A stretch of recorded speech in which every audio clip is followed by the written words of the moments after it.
This happened almost 20 years ago, when I was 18 years old. I still lived with my parents, even though I had just graduated from high school.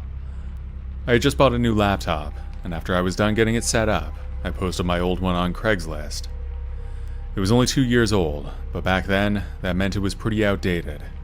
It was a Dell PC with decent specs, and it was almost $2,000 brand new. I was asking only $500, because newer laptops at the time were a lot better. After listing it online, I didn't have to wait long for a response. A guy named Corey messaged me, interested in the laptop, but wanting to see it first. I wanted to set up a time to meet the following week, when I would be downtown. That way we could meet at a coffee shop or something. When I suggested that, Corey said that he needed it right away. For that reason, I agreed to let him come over to my house. I knew it would be smarter to meet in a public place, but our house was in the suburbs, and I didn't have a car. I know it was lazy and stupid, but I gave him my home address. My parents weren't home, but I figured it would be a quick sale and didn't think anything would go wrong. Corey showed up later that day. It was a Saturday at around 7 p.m. I saw an older van pull into the driveway and a man got out, but he wasn't alone. He had another guy with him. Both of them were at least 30 and much bigger than me. As soon as I saw them, I felt a little scared. Something about their presence felt off, but I brushed the feeling aside. After all, they were just there to look at a laptop. I let them in, and we set up in the kitchen. I began showing the laptop to Corey, and then his friend immediately asked me to use the bathroom. I pointed him in the right direction, which was just around the corner and down a short hallway. Then I focused on showing the laptop to Corey. About 10 minutes passed while we were looking at it. I had erased it beforehand, so it was basically running as new. Then I suddenly realized that the other man hadn't returned from the bathroom. "Hey, is your friend all right?" I asked Corey. "Yeah, it can take a while sometimes. Don't worry," he reassured me. I listened as closely as I could and heard footsteps, but they weren't coming from the bathroom area. They were coming from upstairs. Since it was just the three of us in the house, I knew it was him. The bathroom is on the main floor, so there was no reason for him to be up there. That was when I started to panic internally, but I tried to hide it. I casually asked Corey about his friend again, hoping my nervousness wasn't showing. His response was cold and intimidating. He placed his hand on my shoulder, not in a friendly way, but with a lot of pressure. He told me not to worry about it. His grip tightened painfully, and in that moment, I knew this was more than just a sale gone wrong. We were being robbed. That was probably the plan from the beginning. Panic set in, but I tried to keep my composure. I told Corey to take whatever they wanted and just go, but he didn't let go. His grip on my shoulder felt hard. It was like a threat, and I started to shake.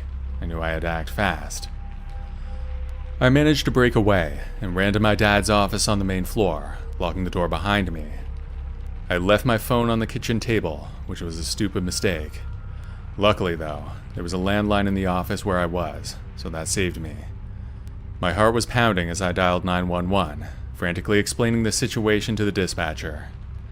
The minutes waiting for the police to arrive were the longest of my life. I could hear the two men stomping around the house, probably stealing whatever they could find. They must have known the police were on their way, because they took off within minutes. I watched out the front window as they went back to the van on the driveway and sped away. When I was sure they were gone, I came out to see what was taken. The only things I noticed missing on the main floor were the small TV in the kitchen and the laptop that I was selling. However, I later found out that most of my mom's jewelry was taken, as well as at least $200 in cash. The cops showed up about 10 minutes after the robbers left. They stayed for a while, but then they left without making any promises. It was pretty unsatisfying. That was the last I ever heard from the police about what happened.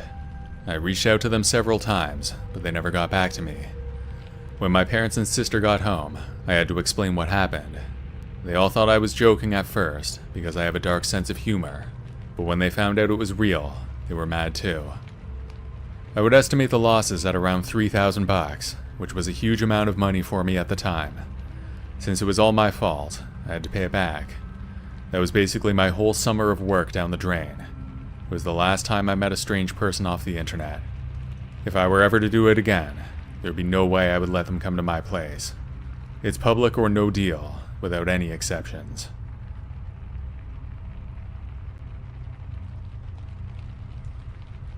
About 10 years ago, I had a really creepy experience. I own my house, which is a duplex, and I live on one side while renting out the other. It's an old house that looks rough on the outside. The interior is nicely updated, though. There are 3 bedrooms in each house, and only a single bathroom, which is at the top of the stairs. That's the same for my place, and for the rental. My tenants at the time were a young family, parents and 3 kids. They were great tenants, never late on rent and always friendly. But as their family grew, so did their need for space. It was a tight fit for a family of 5, especially as the kids were getting older. From what I heard, they found a bigger house, but it was pretty far away in a new development, about 2 hours away. They had lived there for almost 5 years, so I was sad to see them go, but it was definitely for the best. When they moved out, they left a few things behind, an old kitchen table and a bunch of kids' toys. Before they went, the mother asked me if it was okay for them to leave those things there. They didn't have time to deal with them, so I was happy to let them leave it. Either I would sell them, or leave them for the next renters. Once they were gone, I went in to clean, paint, and do some minor repairs. In the middle of the room, there was an old kitchen table and a small pile of toys, presumably that the kids had grown out of. I realized right away that it wouldn't make much sense to leave them in the unit, so I put them on Craigslist that evening when I was done with my work. The table went quickly, but the toys didn't get as much interest. It took weeks before I got a message. A guy was interested, and we set up a time for him to come by and pick them up. I asked him to come on a Saturday afternoon, because I was going to be around all day. In the morning, I was in the rental finishing up some repairs, mostly just patching up some dings in the walls. By lunchtime, I was in my side of the duplex. That was when I heard a car pull up. Peeking out the window, I saw a beat-up old truck that looked like it was from the early 90s. It was loud, and I could see a faint cloud of smoke surrounding it. The guy who stepped out was a normal-looking middle-aged guy, average height, wearing a baseball hat and sunglasses. As he walked up to the house, I thought there was something off about him. He moved slowly, but other than that, I can't put my finger on why I was alarmed by him. When he finally came to the door, I had already walked up to it and went out. I went over and said hi. "Hi, I'm here for the toys," he said. "Sure, they're just inside," I replied, leading him into the rental where the toys were piled up. I motioned for him to come into the next room, but he didn't follow. Instead, he lingered in the doorway, eyes scanning the room. "Where are the kids?" he asked abruptly. "They moved out," I told him. "That's why we're selling the toys." His face then changed. It wasn't exactly disappointment, but more like annoyance. "I just wanted to say hi," he muttered. I didn't say anything to that, just shot him an awkward smile, and tried to lead him into the room where the toys were. Again, he didn't come with me. He just stood in the doorway, pouting like a child. His interest in the kids was creepy, but I thought I could be being too paranoid. "Do you still want the toys?" I asked, hoping he would just take them and leave. I was only asking $20 for the lot, but I really just wanted them gone. Still standing in the doorway, his eyes were fixated on the floor when I looked back at him. But then he looked up and said no. Then he walked out without another word. At that moment, he still hadn't even seen the toys. It was very sudden the way he took off. The man didn't even pretend to be interested in the toys. I don't know if he was going to kidnap the kids or something. It's hard to see how he was planning that, since he knew there would be an adult there. Maybe he was coming to scope them out and make a move another time. Or maybe I'm reading too much into it. After he left, I locked the door and stood there, trying to shake off the uneasy feeling. I wondered if I should call the cops, but what would I say? A guy came to pick up some toys and asked a weird question. My brother-in-law is a police officer, so I called him to ask for advice. He told me that although the story was creepy, there wasn't anything that could be done. The reality is that no laws were broken.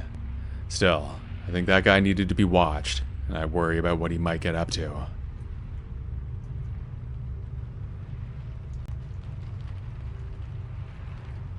This happened during the summer before my last year of college. I decided to transfer to a school outside my hometown, because I was ready for a change. Also, my new city was a better place to find a job. so I decided it would be better to go out there for my last year. Since I didn't know anybody out there, I needed to find a place before moving. My summer job went until the second last week of August, so it was tough to do that. In the evenings, I was searching online to find a place. I was getting desperate as time went on, so I was sending out a lot of messages, even for places where I didn't really want to live. I found a posting for a room that seemed pretty good though. Affordable, well located, and just the right size. The pictures were decent too. Nothing fancy, but clean and bright. It was a room in a house with roommates, all of whom were students at my school. I was excited about that, because I didn't have any friends in town. The landlord and I sent a few emails back and forth, then we talked on the phone. He said it was okay if we never met in person, but he wanted first and last month's rent before he would give me the place. I was nervous about that, but it seemed like there was no other choice. I wired the money as he asked. Then he sent me a lease to sign. It all looked legit. Once I signed it and sent it back, I was relieved that I finally had somewhere to live. My summer job ended just 2 weeks later, so I headed to my new home. The drive to my new city was long, about 8 hours. My car was filled up with everything I owned. When I finally pulled up to the address, the house before me looked just like I was expecting. It was old, but looked well maintained, for a student house anyway. I parked my car on the street, then grabbed my backpack from the passenger seat. I was expecting the landlord to be waiting for me, because I needed to get the keys. We talked mere hours before, so he knew when I was going to be there. I walked up to the house and rang the doorbell. After a minute, someone answered, looking at me in a confused way. The person who answered looked like a student around my age, one of my new roommates, I thought. I explained that I was there for the room, and asked if the landlord was there. The person then told me that I must have the wrong address, because there were no empty rooms in that house. I apologized and walked back to my car. Then I pulled out my phone to make sure the address was right. Everything matched up, so I didn't know what was going on. I tried calling the landlord, but he didn't answer. That's when it hit me. The guy I'd been talking to didn't own the house. He was a scammer who'd taken my money and left me stranded. I was out a lot of cash, with nowhere to stay, in a city where I knew no one. I felt foolish, angry, and utterly alone. I spent the next few hours at a local coffee shop, using their Wi-Fi to search for accommodation and to report the scam. I couldn't find anywhere to stay that wasn't way too expensive, so I spent the night in my car. Luckily, it was summer. The next day, I had a choice to make. I could either stay there and keep looking for a place, or I could drive home. Since school began in just over a week, the choice was simple. I needed to stay.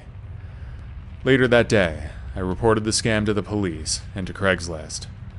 I didn't have much hope of getting my money back, but when I talked to the police, they seemed to think that they could trace the money transfers that I used. They seemed to think the scammer might have been dumb enough not to consider it. That did little for me at the moment though, because my already tight budget was even worse.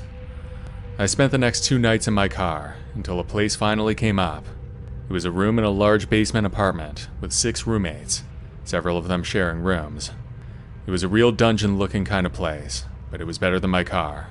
The rent was cheap, but it was definitely the worst place I've ever lived. In the end, I did get my money back, and the fake landlord was caught.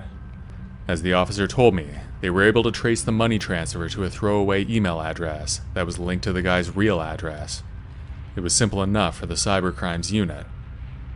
I don't think he did any prison time, but he got some probation and a fine. That's good enough, I guess. I was just glad to get my money back.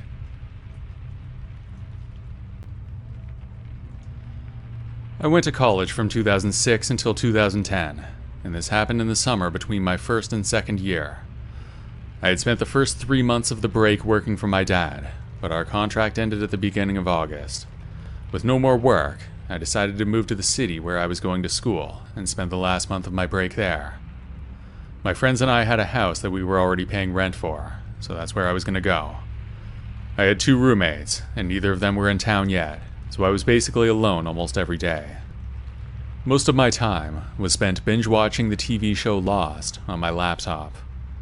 That got old after a while, so I started looking for work. Since it was only about a month before school started, I couldn't really find a full-time job. Instead, I was after random odd jobs on Craigslist and our school's message board. I had done a few days of work here and there. One guy hired me for the day to clean up some construction mess, mostly just sweeping up after the contractors left. Another time, I spent a day helping somebody who trims old trees, just random stuff like that. I was at home one day, scrolling through Craigslist, when I saw another posting. Someone needed help moving. It seemed pretty straightforward, so I shot them a message. The reply came quickly, and we arranged to meet the following day. I didn't think much of it at the time, just another day of work, hopefully. He picked me up in a large white van. We exchanged hellos and brief pleasantries. He told me his name was Jim, and then we went off.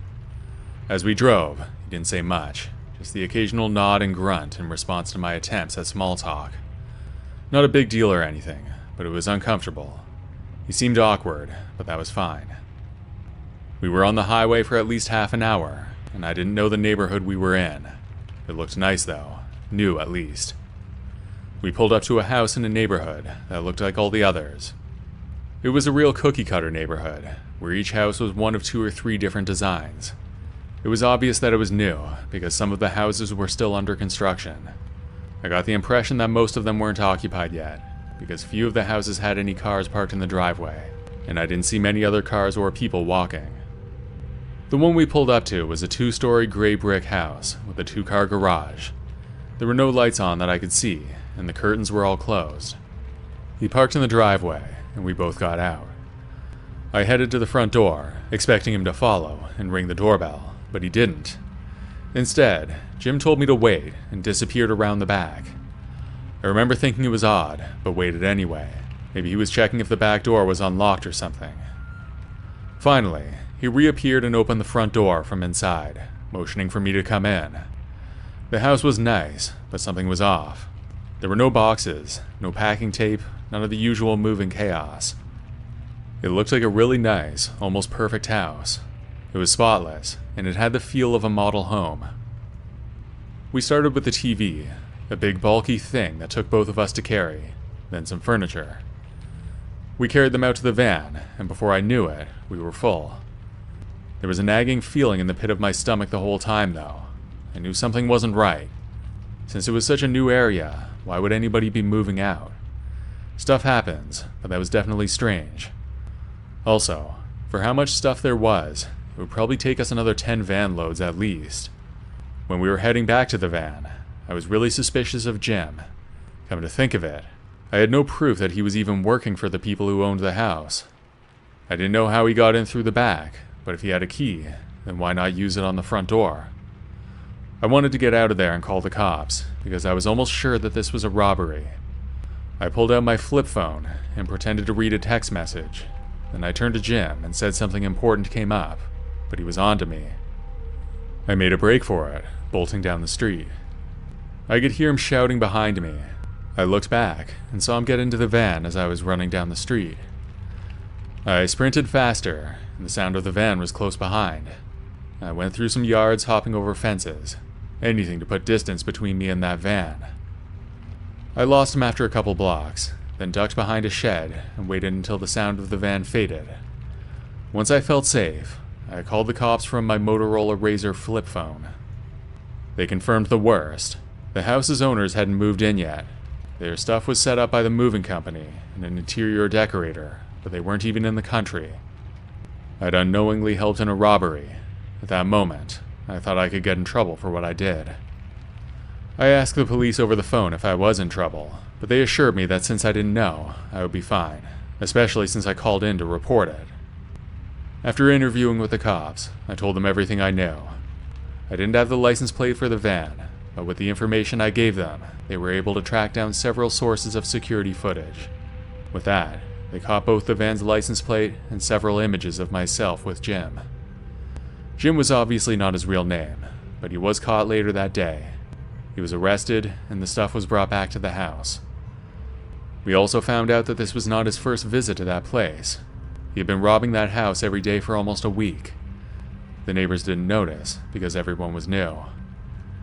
I guess he made off with some smaller things, then he got greedy and needed help. That's where I came in. Jim could have quit while he was ahead, but he wanted more, and he got caught because of that.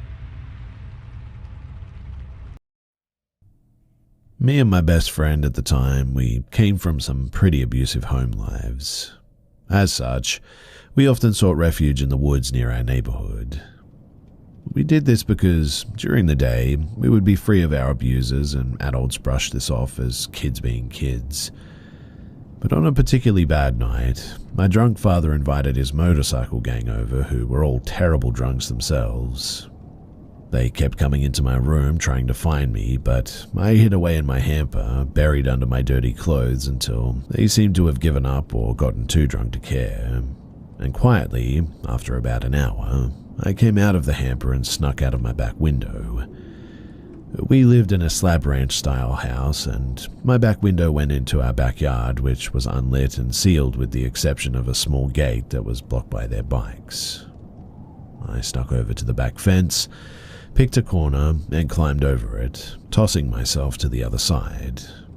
The neighbor behind us watched me cut through his backyard, as he had many times, and let me be.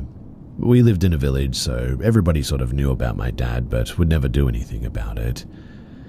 Anyway, I ran to my best friend's house, a mere 2 blocks away, but when I arrived and tapped on her window, her own abusive parents were asleep. Since I couldn't come in and she didn't want me to be outside alone, she climbed out of her window, and the 2 of us walked to the woods. We settled next to a water reservoir meant to store rainwater in case of flooding, and we sat on the hill far from the road's view. She pulled out some snacks that she had brought with her, and we began conversing as 2 teenagers do about this and that. It was about 20 minutes later or so that we heard shuffling from inside of the reservoir. At first, we thought maybe a deer had jumped the chain-link fence. Rare, but possible. So we just sort of tried to ignore it. But then it got louder. It was also unusual movement, like a dragging almost, or a scraping sound against the brush. Though these woods were usually empty, especially near the reservoir where we were, save for typical animals, we became concerned that maybe there was another human around out to spook us, or worse. We slowly gathered up our snacks and we moved on from sitting to a sort of crouched position. Once we stood up, we could see, though, what looked like a woman laying against the side of the reservoir's wall, which had a steep incline made of brush and thin twiggy sort of trees. My friend and I became a little bit concerned at that. The state of her clothes, a light-colored dress, had tears and dirt everywhere. She herself looked absolutely soaked, despite it not having rained in months, which is typical for mid-November in my state. Are you okay? My friend asked in her direction. Do you need help? I asked after a little bit of silence. Nothing.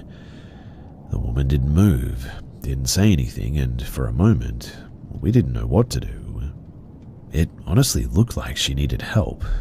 So we didn't want to just leave, but, who would we go to?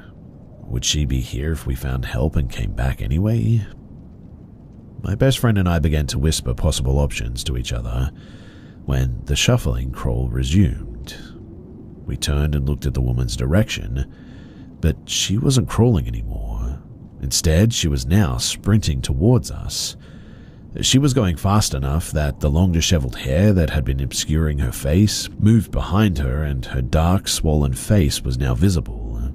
She had blue lips, white, milky eyes, and began to screech all of a sudden.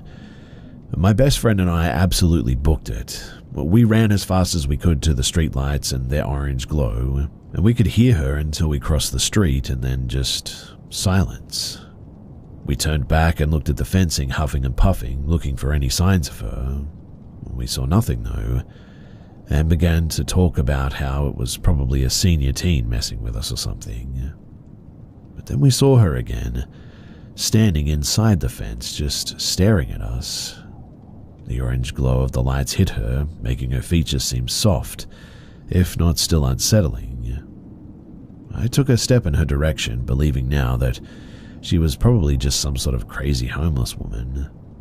She was behind the fence, and The time that it would take her to climb it made me confident.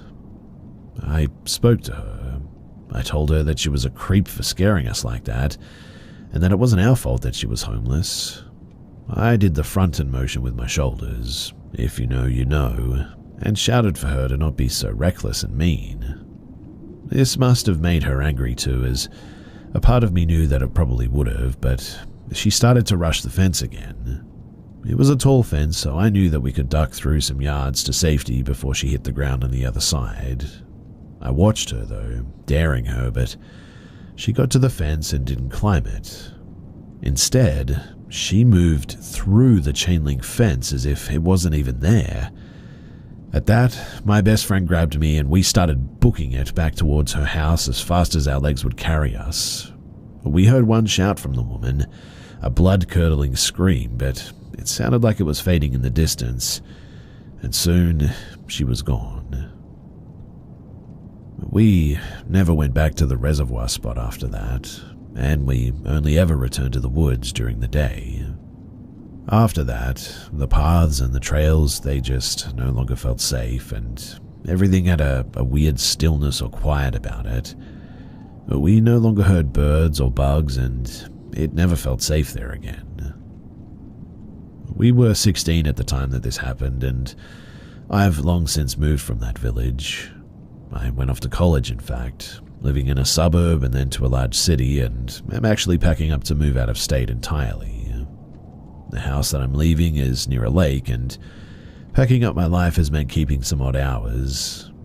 And for the first time in, well, years, I found myself up at night and moving boxes into the garage.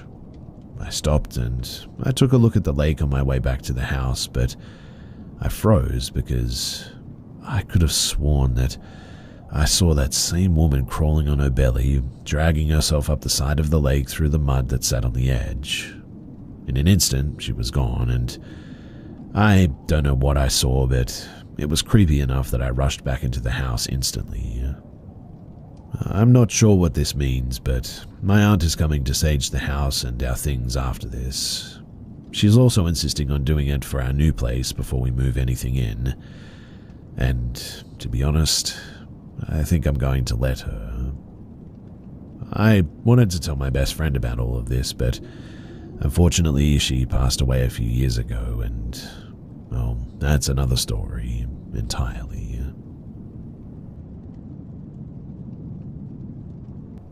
This happened in the late summer of 2014, but I remember it clearly, even 10 years later.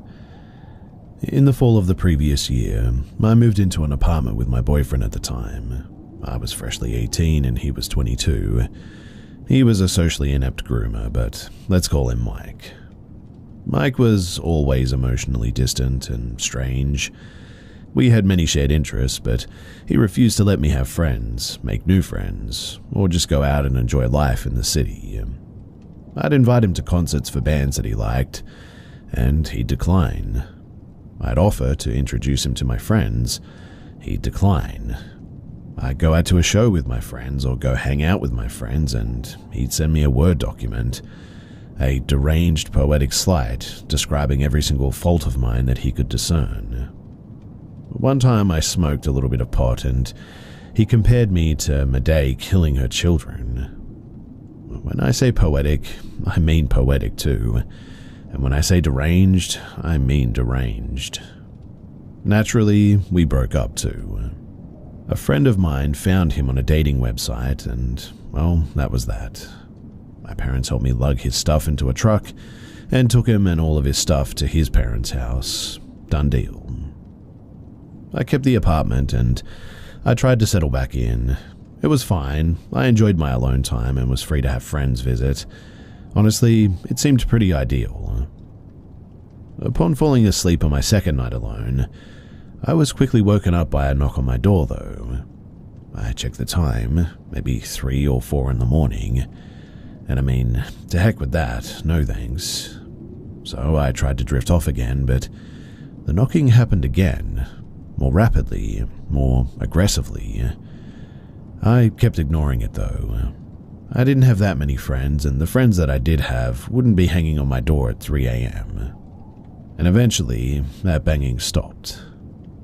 I enjoyed my next few days. I went out with friends, I had some drinks, came home alone, and I went to sleep. 4 a.m. again, and there's that banging. But this time, also some rattling. When I heard that, I realized that the guy was clearly trying to open the door. Luckily, this building was old and disgusting. Landlord paint jobs, roaches, and no AC, but what it did have was 2 deadbolts and a door chain, so I felt more curious than scared, I suppose. I took a look through the peephole and I saw a blonde man. He didn't look like a junkie or a weirdo, but I also didn't recognize him. And no, it wasn't Mike. He was dark-haired and would have written a poem before he tried to break down a door, but feeling young, stupid, and for whatever reason, safe enough to sleep, I just go back and I fall asleep. But this keeps happening. Every single night I go to sleep. Every single night he would knock. He bangs and slams at the door. He jiggles the doorknob left and right. He yanks at the doorknob. He flies into the door with the weight of his entire body. But he never talks. And for some reason, I never called the cops too. I think I was in my ACAB era, I don't know, but it went on for about a week, but I do call my friend Pete eventually. Pete and I hung out for the day. Maybe a bit of context here too is that Pete, he looked like the sniper in Saving Private Ryan. Skinny, bony, oddly serious. Pete couldn't hurt a fly, but he had a weird ghoulish face that made it seem as though he could. So we waited and waited. We plotted and we constructed a plan. Speaking in whispers, we waited into the night. 12, 1 o'clock, 2 o'clock, then 3. And sure enough, there was knocking at the door. Go time. Out the peephole, we see the blonde man. What a surprise, right? He continues to knock, smash and bang on the door. With the chain lock on, we undid the 2 deadbolts. The knocking paused. We flick open the doorknob and, with a knife in each of our hands, scream at him. We stab stupid IKEA kitchen knives through the gap. We yell, "We're going to kill you, come back here and we're going to cut you," and we swish the blades around like pirates who are only allowed to carry butter knives. The blonde man, he sort of stumbles back and jogs down the hall. Pete and I laugh it off, and to my surprise, the blonde man never returned. All it took was matching his crazy, I suppose, but I will never know why he targeted me, or why he was so insistent in getting into my apartment of all places. Though I can guess, I suppose, and my guess is that he may have been stalking me for some time, and when he noticed that Mike was gone, maybe he saw that as his chance. Again, I guess I'll never really know, but when I think back on it, it was kind of a crazy time for me, and honestly, I'm glad it's over.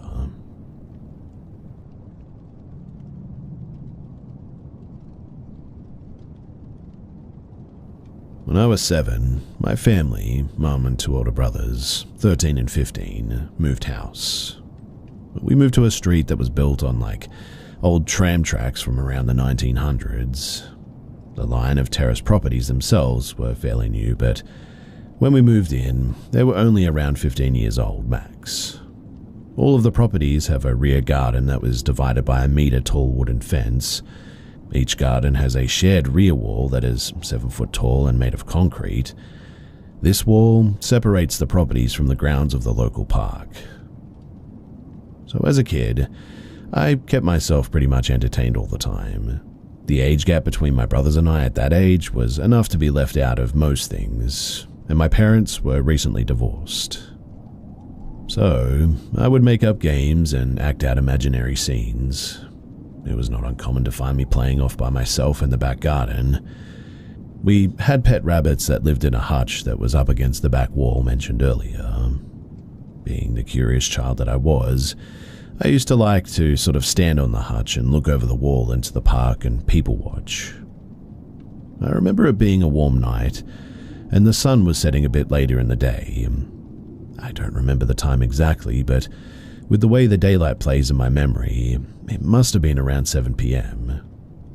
I was out in the garden, people watching from my rabbit hutch vantage point, when I had the sudden urge to look over my right shoulder. With the way my house is laid out, the kitchen is at the rear of the house. If I were to enter the house, I'd open and walk through that kitchen. My neighbor's house, which would be on my right side as I looked back, is a bit different. Their sitting room is at the rear instead. So I look over my right shoulder and my neighbor's back door is open. There are no lights on, so it's dark in the sitting room and I can't really make anything out. But I know that they have a sofa facing out and it would be where I was looking. That's when I see what look like two red dots, spaced apart, and not changing distance from one another, floating in the middle of this black room. I remember squinting, trying to figure out, what am I seeing? I kid you not as well. These two dots move in a smooth arc to the right and upwards, as if they were eyes on a face of someone standing up from the sofa. As they move, they seem to get a bit closer to the door, and I can make really nothing out except for, well, a dark silhouette. I freak out at that, and I run back inside, all the way to the front of the house where our sitting room is located, to tell my mum. She assures me that it's nothing, and so I head back outside. I climb back onto the rabbit hutch and immediately look behind me again. The figure with its red eyes is now standing in the doorway of their house, looking out into the garden. I nope once more back into the house, and this time, I do not go back outside. For years, I forgot about this experience, but I've always been afraid of the dark. I especially hate looking out of windows at night, particularly into the back garden. Something jogged my memory of it a few years ago, though, and every time I talk about it, honestly, it makes me sort of teary-eyed, because it was terrifying. I still remember every detail of that evening, and I wonder what it was that I saw. My neighbors still live there, and I'm too scared to ask them if they've experienced anything, or if they have an explanation for, well, whatever it was that I saw.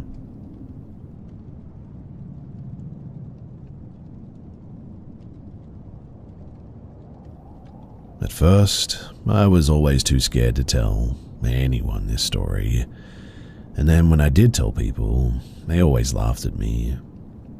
I really have no reason to make this up. I wasn't on drugs, and no, I'm not psychotic or anything.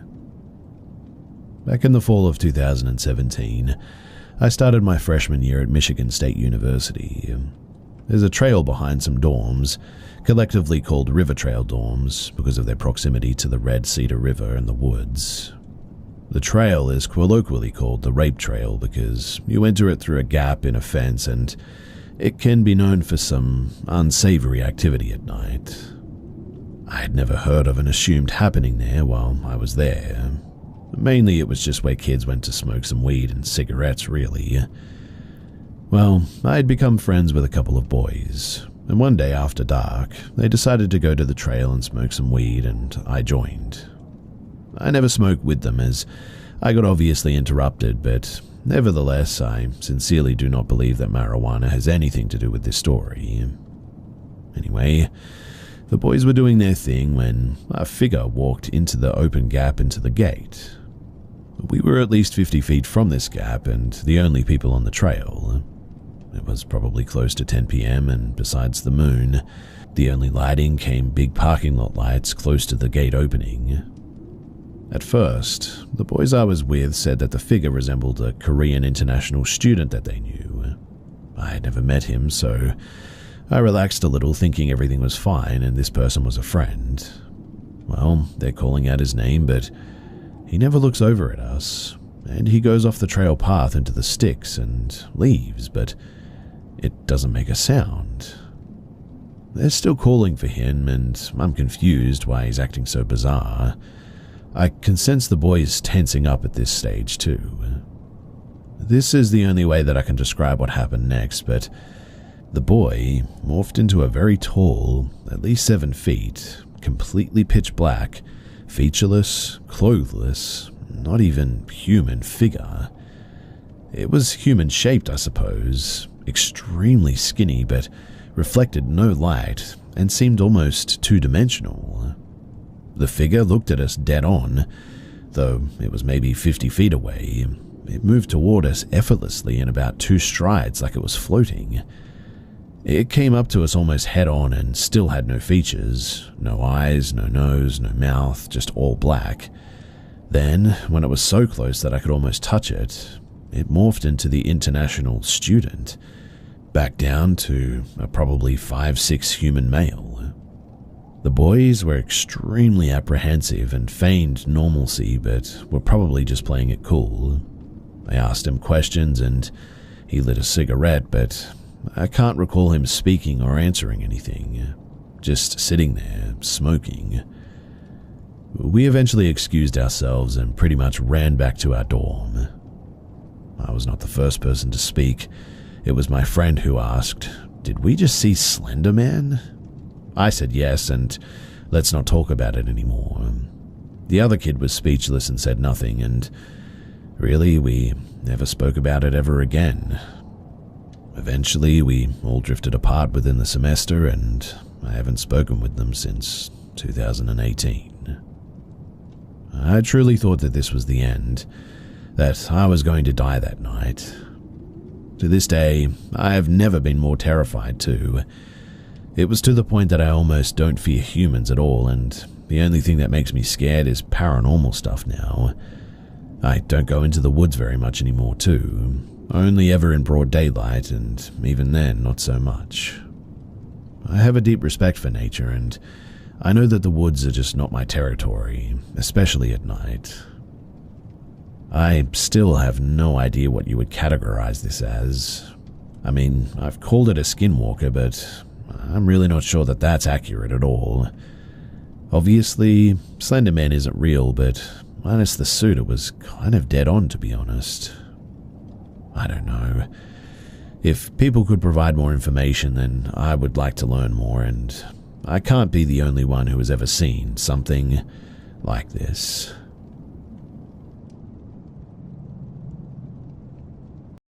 I used to be a property manager in London back in the 80s.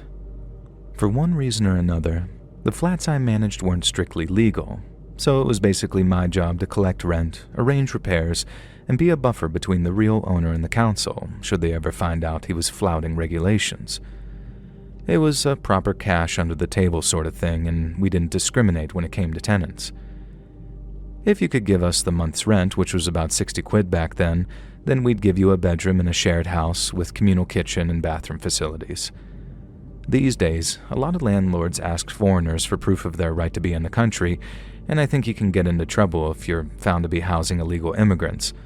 But back then, we weren't in the least bit interested in who you were or where you were from. All we wanted was money. And the same applied when I met a guy called Yuri. Yuri mentioned something about being from Latvia, but I never saw any papers to confirm that. His name could have been anything, and he could have been from anywhere. I met him outside this crumbling down house in Finsbury, one of the properties that I managed. Heavy emphasis on those quotation marks there, and the room that he was after was a mess. There was peeling wallpaper, damp patches everywhere, and a stink that was sort of half mold and half despair. It was the kind of place that you'd give a rat the hump, and Yuri didn't quite seem desperate enough to rent it. But after a brief look around, he told me he'd take it. I was surprised, honestly, but I wasn't about to argue with the man. I just took his money, gave him his keys, and that was that. Next month, when I went around to collect the rent, Yuri wasn't in. He cleaned the place up quite nicely, gotten rid of all the mold and the peeling wallpaper, and he left a little note on his bed that just said, "Busy at work, money in pillowcase." We dealt with some quite unsavory characters on a regular basis, and I'd had someone try and run a scam like that on me before. As they say, if you play with feathers, you get your arse tickled. When their rent money wasn't in the pillowcase, they said someone must have gone into their room before I did and pinched the cash. And since it wasn't their fault, they didn't think that they should have to pay twice the rent money, and that caused an awful lot of trouble for that character, let me tell you. I was thinking, good God, not another one of these. But then, when I put my hand in the pillowcase, Bob's your uncle. There was the money. It was like that every month, too, but it suited me down to the ground. I never had to chase him or go looking for him. He was reliable as anyone was, old Yuri. But then came the month when, well, you'll see what I mean in a moment, won't you? It was a grim Tuesday lunchtime, all gray and dreary out when I drove over to the house in Finsbury to collect the rent. The place was dead quiet, with most out grafting in some manner or another, nothing but the hum of traffic outside and the occasional cough from the guy down below's ground floor flat. So I knocked on Yuri's door, just out of habit really, and when there was no answer, as per usual, I just pushed it open. His room was just the same as ever, bare except a single bed, a rickety old chair, and a wardrobe that was well on its last legs. I went for the pillowcase, expecting to find the cash in the usual place, but there was nothing. I patted it down and shook it a bit, but still nothing fell out. That wasn't like Yuri at all. He'd only been renting about 6 months, but he'd always paid on time and in the same fashion, good as gold. Then I opened the old wardrobe to see if his clothes were still there and saw they were all gone. It was completely gutted. I hardly ever found a reliable tenant like him, not in our game, so it always stung a bit whenever they decided to move someplace else. I was about to leave and I was right on my way out the door when I spotted something under the bed. It was a suitcase, brown leather and bashed up around the edges. I'm not one for poking my nose in where it doesn't belong, but something didn't feel right. All of Yuri's stuff was gone and he hadn't left any rent money either. So what was a suitcase doing under his bed? I thought for a second, then said to myself, stuff it. I'll have a quick look and see if there's a note or something. I walked back in, shut the door, kneeled down next to the bed, and pulled out the suitcase. I flicked the latch, lifted the lid, and my heart stopped. There was Yuri, inside the suitcase, his body all twisted up and broken, like someone had to fold him up to fit him inside. His arms looked snapped and bent at odd angles, while his legs were tucked under him backwards. His face was all gray and his eyes were wide open, staring out blankly. There was nothing else, just him, stuffed inside like he was something to be thrown away. I got up and stumbled back, hand clamped over my mouth to keep the smell out of my nose, but I still felt sick. The room started spinning, and the next thing, I'm out the door and taking the stairs 2 at a time. I pulled the front door open, ran out into the street before I stopped. I remember how my hand shook as I fumbled for my pack of cigarettes. I lit one and took a long drag, but it did nothing to calm me down. And as I paced back and forth outside the house, I wondered, what the hell was I going to do? At the time, I knew the owner of the property, a man who will remain nameless, was quite an active figure in London's criminal underworld. I just didn't know to what extent. That meant that he'd probably go mental if I just phoned the police and invited them into one of his gaffes. But this wasn't just a broken window or a tenant who wouldn't pay up. This was a goddamn body. I dug out a few coins from my pocket and walked to the phone box around the corner, and from there I rang the owner, the cig burning down my fingers as I dialed his number. His missus picked up the phone, handed it over to him, then I told him all about the body in the suitcase.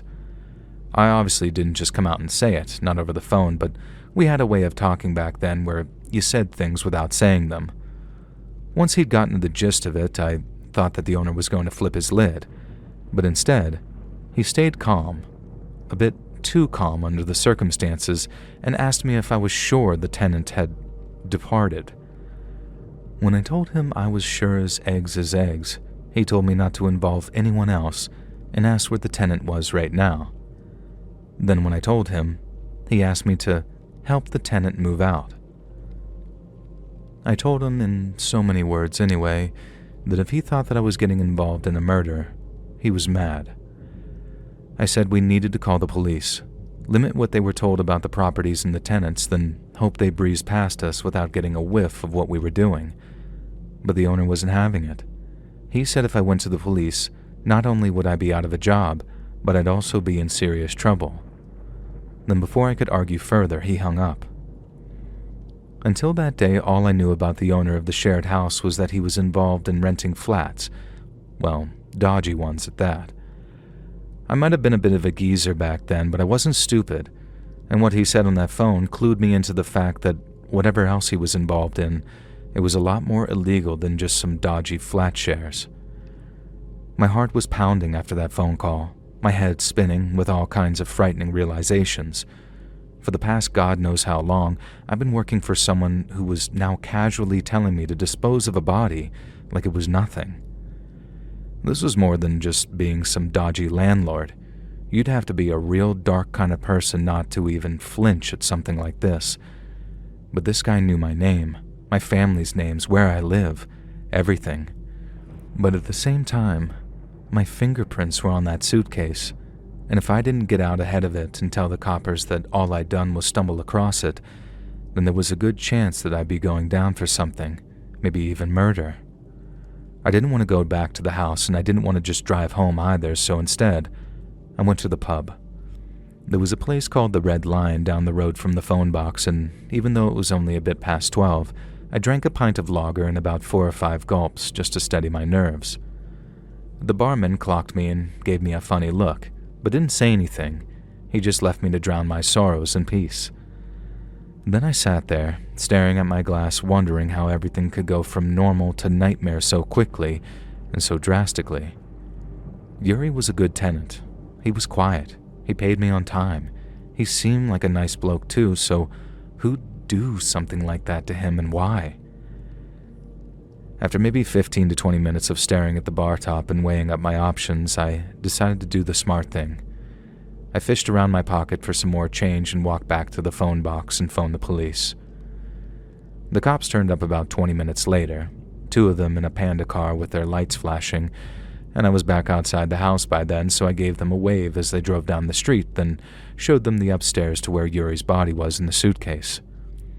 I only told them what they needed to know, and they said that I'd done the right thing by calling them, but still, I was terrified, because I knew that as soon as my boss got wind that I'd been talking to the police, I'd be in deep, deep doo-doo. That night, I crashed at my mate Dave's place over in Camden. I couldn't go back to my own flat, it'd be too risky, so he gave me a place to sleep for the night. But all I did was lie on his sofa, eyes wide open, thinking about how my life was about to change completely.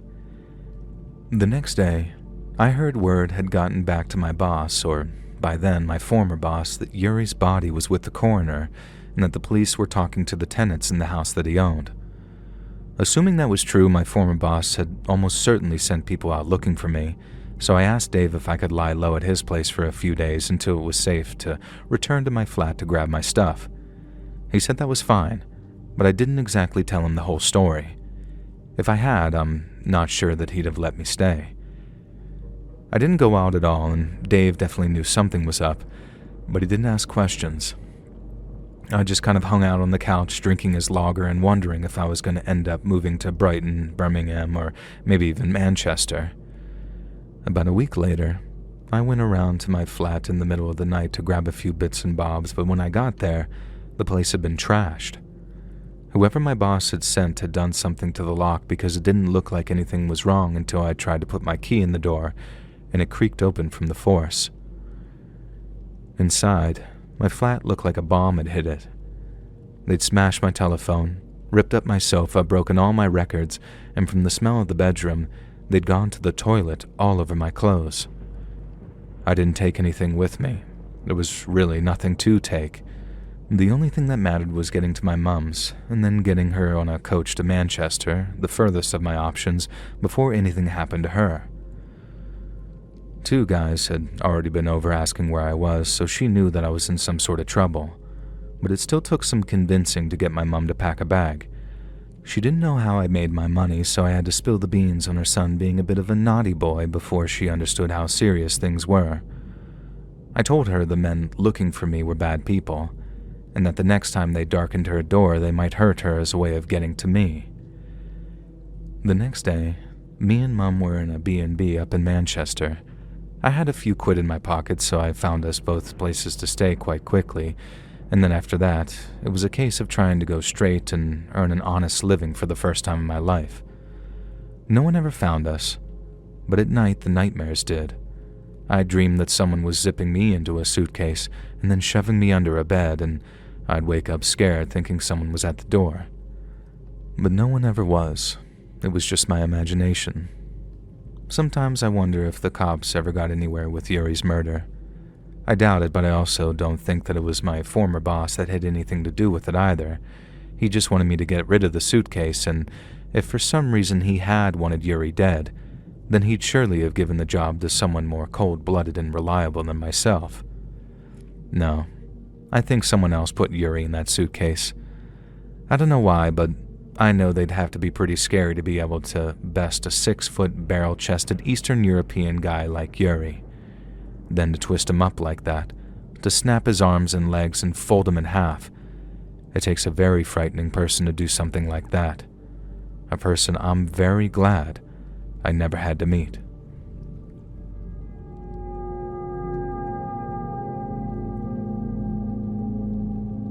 My name's Jada, and this story takes place during my second year of college. That year, I moved into a house with 3 of my friends, Kim, Sarah, and Maya. The house was old and run down, as most student houses were. It was a 4-bedroom place that had clearly seen better days. It wasn't surprising, considering it had been rented out to college students for years. The carpets were worn, the walls were covered in layers of peeling paint, and the kitchen appliances looked like they were from the 90s. Still, it was cheap, and that was what we needed. The landlord's name was Phil.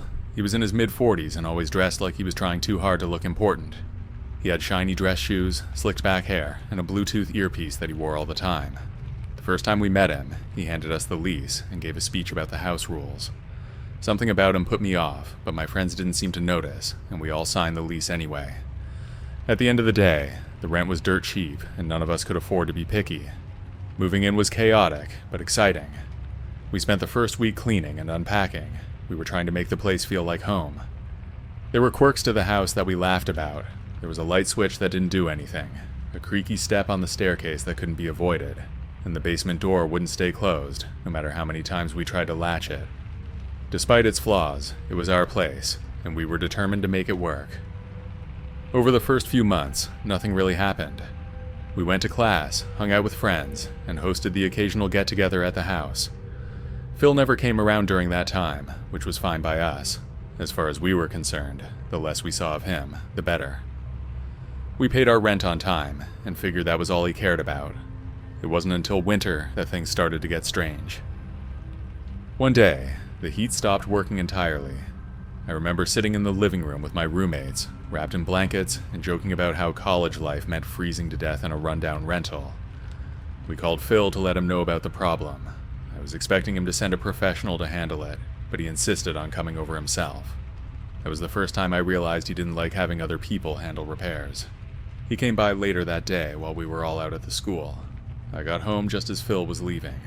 He was standing on the porch, locking up the front door. Everything's fixed, He said, patting the railing as if that somehow proved his handiwork. I thanked him and stepped inside. As soon as the door closed behind me, I felt strange.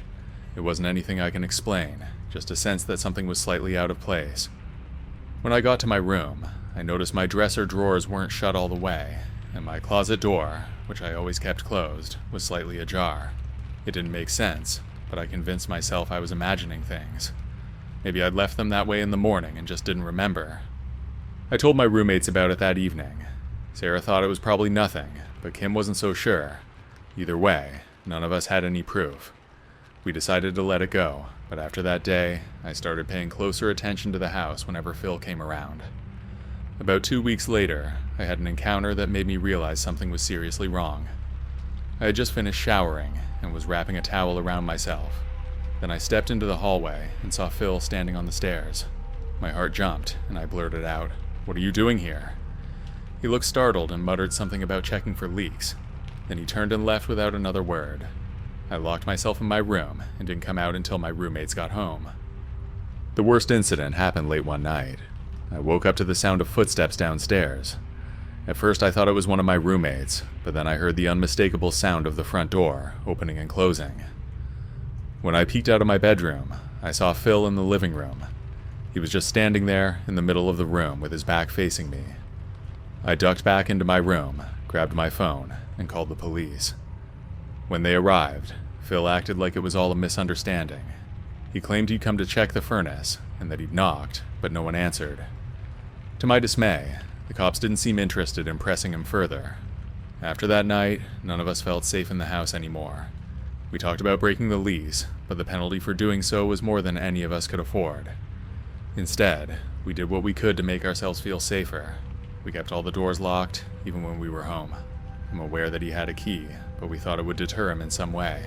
Maybe it would help if we had to call the cops again. Sarah bought a cheap chain lock for the front door, and Kim set up an old webcam she had lying around to watch the living room. Maya started spending most nights at her boyfriend's apartment, leaving the rest of us to fend for ourselves. But all of that didn't matter anyway, because Phil didn't come back after the night the police showed up. The day our lease ended felt like a finish line we'd been crawling toward. We packed up our things in record time, barely bothering to clean up after ourselves. None of us cared about the security deposit anymore. We just wanted out. Phil showed up on the last day to do a walkthrough, but we made sure we were all there together. None of us wanted to be alone with him. Looking back, I wish we'd done more to stand up to him. Maybe we could have gotten out of the lease, or found a way to report him more effectively to the police. At the time, though, we were just a group of broke college students who didn't know how to handle something like that. I've lived in a lot of places since then, but I've never had a landlord as creepy as Phil. I hope I never do again.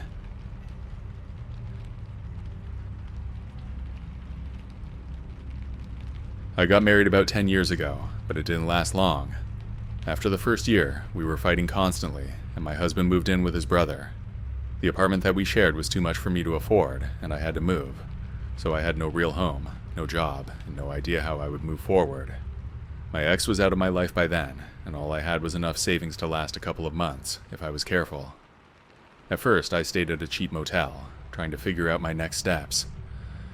Each day, I scoured job boards and sent out applications to anything I thought I could handle. Weeks passed, and I started to panic because my savings were dwindling faster than I had expected. Even though I skipped meals and limited my spending to absolute essentials, the money felt like it was evaporating, and the thought of being homeless haunted me. I didn't have family nearby, and most of my friends had sided with my ex after the split. The few who hadn't weren't in a position to help. Finally, after what felt like endless rejection emails, I got a call back from a restaurant that I had applied to. It was just a server position at a small diner, but I was thrilled to have anything at all. During the interview, the manager seemed nice, and I told her that I could start immediately. When she offered me the job on the spot, I nearly cried. The pay wasn't much, but it was something, and I was eager to start learning the job as quickly as I could. At first, things went well, and I even made a couple of friends among my coworkers. One day during a break, I was talking with a woman named Carla about my living situation. She was nice and easy to talk to, so I admitted I was still staying at the motel. Carla looked surprised, and then mentioned that her friend Denise was looking for a roommate. She told me Denise had an apartment not far from the diner, and was having trouble covering rent on her own. I had mixed feelings about the idea, because moving in with a stranger sounded risky, but I couldn't afford to keep paying for the motel much longer. Carla told me that Denise was nice and easygoing, so I agreed to meet her. She was in her late 20s, a few years younger than me, and seemed all right when we met. She worked in retail and said that she'd recently broken up with her boyfriend, which was why she needed a roommate. The apartment was small but clean, and the rent was affordable, so I decided to take the chance. Within a week, I'd moved in, and I was grateful to finally have a place that felt more permanent. Living with Denise worked out well for the most part. Occasionally we'd cook dinner together or watch a movie, but mostly we kept to ourselves. I would say that we were friends, but not quite besties, if that makes sense. Then after a few weeks, I met her boyfriend Daniel, who she had apparently gotten back together with. I never really liked him right from the start. He had a sleazy style. He would make little comments when Denise wasn't around, things like telling me I looked nice or asking about my plans. He did it in a way that felt more personal than friendly. I tried to ignore it because I really wanted to get along with him, but then he started finding excuses to linger when Denise wasn't home. One time, he showed up unannounced, saying he'd forgotten something at Denise's place and ended up staying for over an hour trying to chat with me. That was when I was sure he was hitting on me. I made it clear that I wasn't interested, but it was uncomfortable. The breaking point came during a small dinner that Denise hosted for a few friends. Daniel was there, along with Carla and another girl. The evening started fine, but after a couple of drinks, Daniel started flirting with me right in front of everyone. I could see Denise eyeing us, and I knew she was pissed off. I'd had enough, so in front of everyone, I told him off and said he needed to stop. The room fell silent, and Denise looked mortified. At the time, I thought she was just embarrassed for Daniel. I thought that I had done the right thing as a friend, but I was wrong. After the guest left, Denise confronted me. She accused me of trying to create problems between her and Daniel. I told her about what he'd been doing, but she didn't believe me. She said if I had a problem with him, I should have come to her privately, instead of embarrassing her.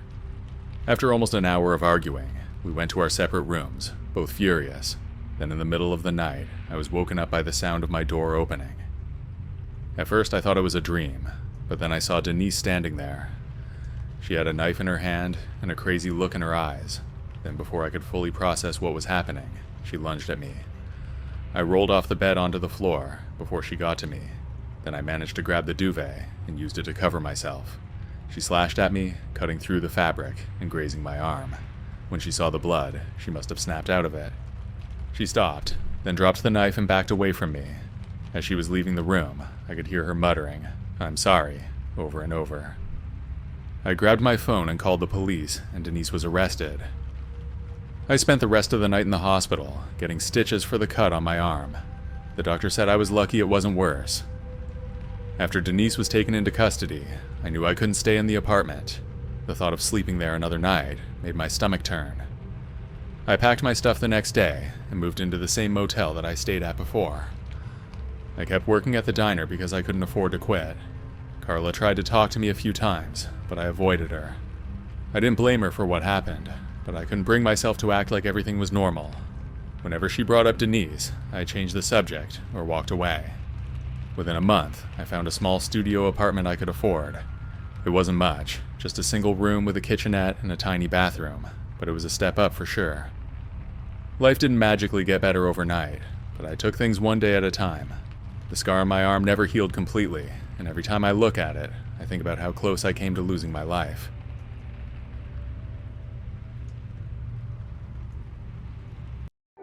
This happened about a year ago, when I was 26. I'm a female and tend to be friendly toward most people. I'm gonna be honest, I'm not a small woman. I'm 5'7" and slightly overweight, but I still get quite a lot of attention, for some reason. This particular day, I was heading home from work. I had a job in a warehouse at the time, and I was wearing old yoga pants and a bleach-stained shirt. I had no makeup on. My hair was up, and it was summertime in South Carolina. It was hot. I basically looked as unattractive as I possibly could. I just moved into a new apartment, and I was going to build myself some shelves out of wood and cinder blocks. I decided to swing by Lowe's after work to grab some materials I needed. I got one of those large pallet carts and started collecting the things I would require. I take pride in the fact that I'm pretty strong and being able to build things, lift things, and generally just doing shit on my own. As I'm loading cinder blocks on my cart, this Lowe's employee walks up to me. I smile at him politely. He was maybe 5'11", wearing wire frame glasses, sparse stash, yellowing teeth, balding, but somehow was still physically fit. He was maybe in his 40s, although I admit I'm a bad judge of age. He offers to help me. No thank you, I've got this. Oh no, this is what they paid me for. He literally takes the cart from me and starts pushing it and begins asking me all these questions. They seem pretty standard at first. What was I building? The materials I needed? Things like that. I answer him but keep them short. I was definitely getting the vibe that he was trying to hit on me. He then starts telling me about how he's a former Marine and his time in the service, and how he stays fit and in shape and then begins bragging about how strong he is. And I kid you not, he flexes for me. Pfft, like, who did this guy think he was? Johnny Bravo? At this point, I'm getting annoyed, but not creeped out. We get to the lumber section, and I begin to grab this board. No, I can get that for you. Nah, it's fine. I can do this on my own. He gives me another toothy grin. Nuh-uh. Okay, whatever. Maybe he needs to feel useful or something. So I let him grab it. He walks behind me, and as he does, I hear in my ear, like someone looking at something tasty. Immediately I'm like, fuck. Is this gonna be one of those situations where I have to awkwardly decline someone's advances? Hoping it wouldn't come to that, I just ignore it. I had to get a couple more things and he insists on getting them for me. Every time walking behind me and making those sounds right in my ear. Fuck the rest of the stuff. I just want to get out of here. I tell him that I'm going to the checkout line, and he reminds me of the other stuff I mentioned, and that he could help me with it. No, I need to be going home now. I'm definitely not being friendly, and I'm not smiling anymore. I go to push the cart again, and his creepy sing-along voice, he insists on doing it for me. We get to the checkout, and at this point, I've texted my best friend and told her about this weirdo following me around in Lowe's. I also tell her his name, which I can't remember at this moment. I said if anything happened to me, that he was the one who did it. I was only half joking. He was really creeping me out at this point. I'm at the register and one of the boards didn't have a tag on it. Mr. Creepy says he will go grab another, and he walks behind me again and whispers, "Delicious," in my ear, and I get the chills.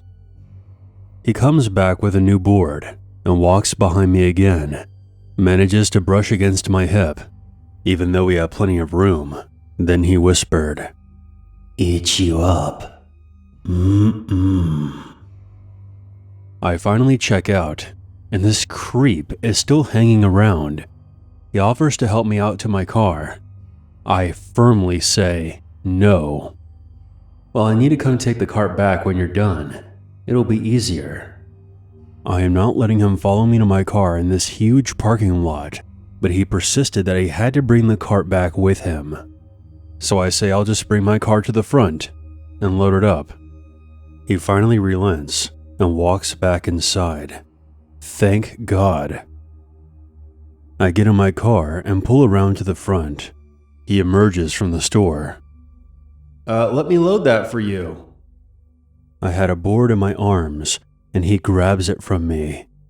With his terrible smile, he says in the creepiest way possible, "Oh no, Gabrielle.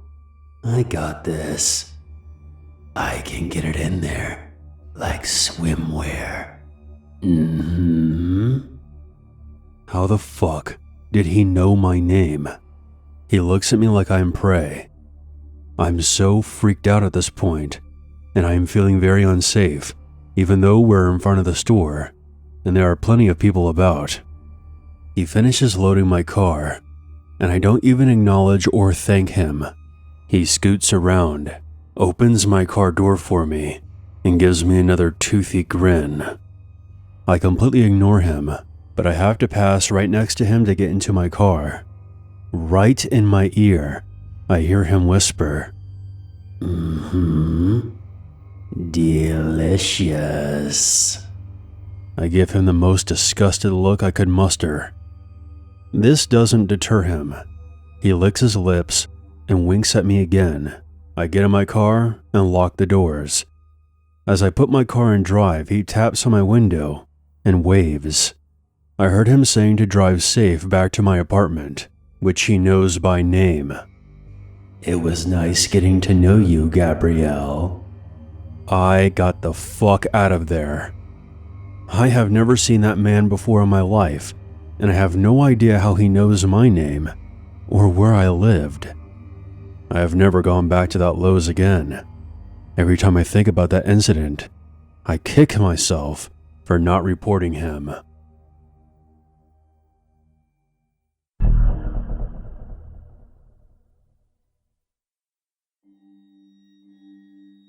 I hesitate to use the word stalked due to the infrequency of when things happened, but I really don't have another word for what's been going on for so long. I'm a 28-year-old female from South Carolina. This man, my mother's ex-boyfriend, has been an unwelcomed intrusion into our lives for 30 years, and frankly, I have a feeling that it's not going to end anytime soon. Short of taking measures that are too extreme to even consider, my family and I don't seem to have any choice other than to put up with it. We can't ignore it, because just when we think it's over, he comes back. He always comes back. We run into him in town, someone mentions his name, or an event will trigger a memory, and we're right back in that hopeless, frustrating feeling of being powerless. I can't recount every single step that's brought my family to this point. This would just go on for too long. But I can relay major events that have happened, even without every detail. This is going to be pretty long, so strap in. I guess I should start at the beginning. To make a long story short, my mom met this guy in high school. His name was Rick. Rick and my mom dated for 4 years, starting at the end of their senior year. He was the son of a local politician, very good looking and athletic. I have spoken to her at length about her time with him, and she told me that while they were initially together, there was nothing that she saw that would indicate anything was off about him. But slowly, over the course of their relationship, he changed. He started telling her what she could and could not wear, who she could talk to. He told her that she couldn't smoke anymore, that she had to get a new car because he couldn't be seen with her in the old truck she drove, that she had to move out of her parents' house and marry him as soon as possible. He was also pushing hard for her to sleep with him. She didn't, and she has never been able to say, at least to me, why that was, other than having this gut feeling that she shouldn't. For the most part, my mom ignored the way he was trying to control her life. She did nothing he wanted her to do. She's stubborn and very no-nonsense, so it floors me that she put up with his bullshit for so long. I guess she felt that she couldn't do any better, and thought that, given time, she could change him. But Rick didn't change, at least not for the better. If anything, he got worse. He became verbally abusive and put her down every chance he got. Eventually, she broke up with him. She had found out that he was sleeping with a friend of hers, among several other women. Over the course of the year they were no longer together, Rick was constantly trying to get back with her. He would call her at work and at home. He would drive by to where she was working her second job, or would follow her whenever she drove somewhere that wasn't work or home. He tried to get her friends to tell him where she was or give her messages from him. He even had his mother stop her in the grocery store and plead with her to take him back. She told my mom that even though she was from, quote, lower class trash, her son was devastated without my mom in his life. While this was happening, my mom met my father, and when Rick found out about it, he seemed to back off a bit. My dad's a big guy and comes from a rough family that had a reputation for fighting. I guess that made him hesitant to continue his stalking behavior, at least for a while. That all changed when my parents got married. My mom would pick up the phone when it rang to hear heavy breathing on the line.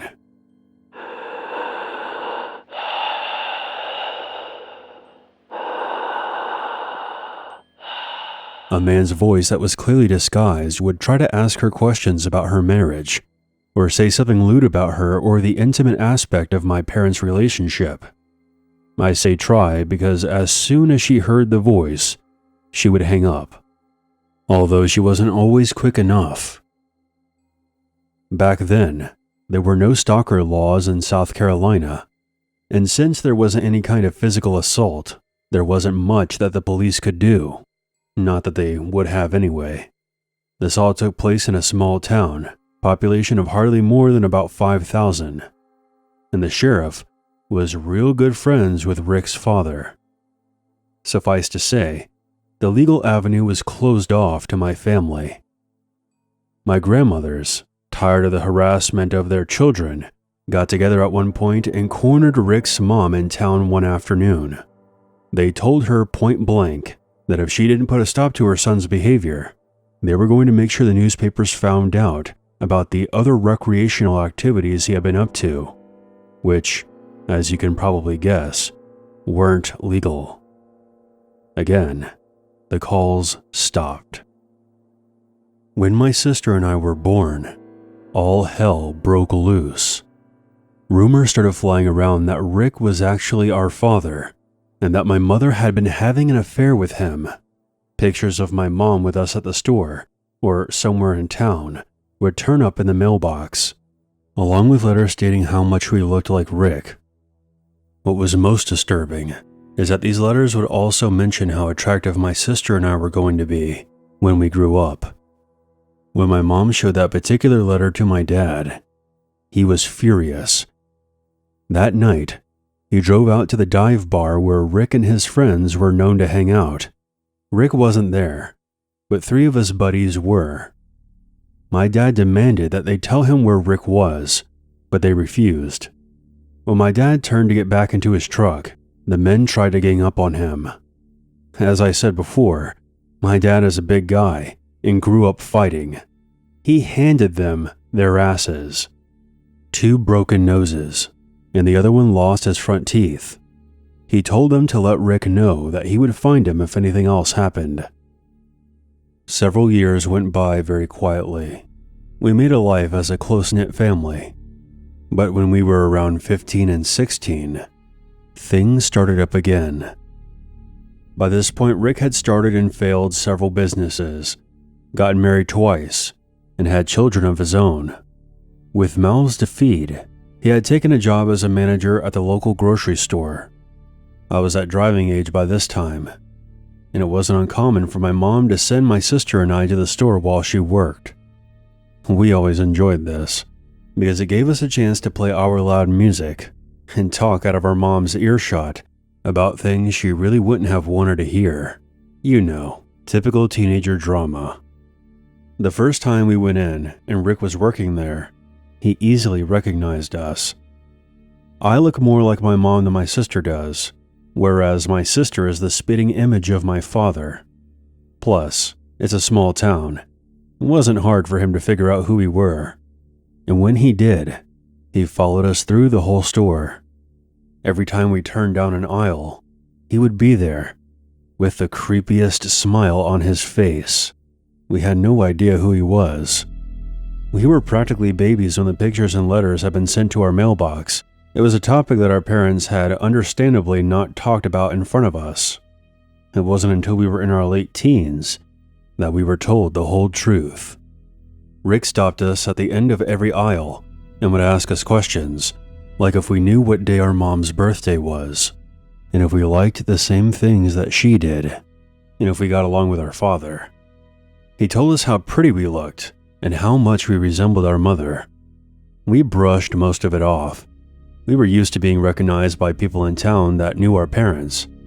Most of the time they would just say things like, "Oh, I know your mom," and never introduce themselves beyond that, so this didn't strike us as weird. It was the shower of compliments about our looks and our figures that made us uncomfortable.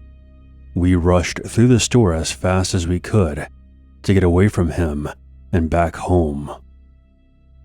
We didn't say anything to our parents. Both of them are overprotective, and we didn't want to stir up any trouble. Stupid idea, I know. Boy, do I know. Because this became a weekly ritual for almost a year. Every week, we would be sent to the store for groceries, and Rick would be there, following us around. No one said anything, even though the cashiers would look at him funny as he stood in the checkout line with us, staring at us and talking non-stop. It got to the point that we would be in tears when we got outside again, but there wasn't a word said. Maybe the other people in the store were worried about being reprimanded, since he was the manager. Maybe they were afraid of him. I don't know. But when we finally did tell our parents, they were furious. Not so much with us, but about what happened to us. We stopped going to that store and started shopping at the Walmart in the next town over. My grandfather met with the store owner, and Rick lost his job. Things went quiet for a few years. Occasionally we would see him in town, and when we did, we would try to avoid him the best we could.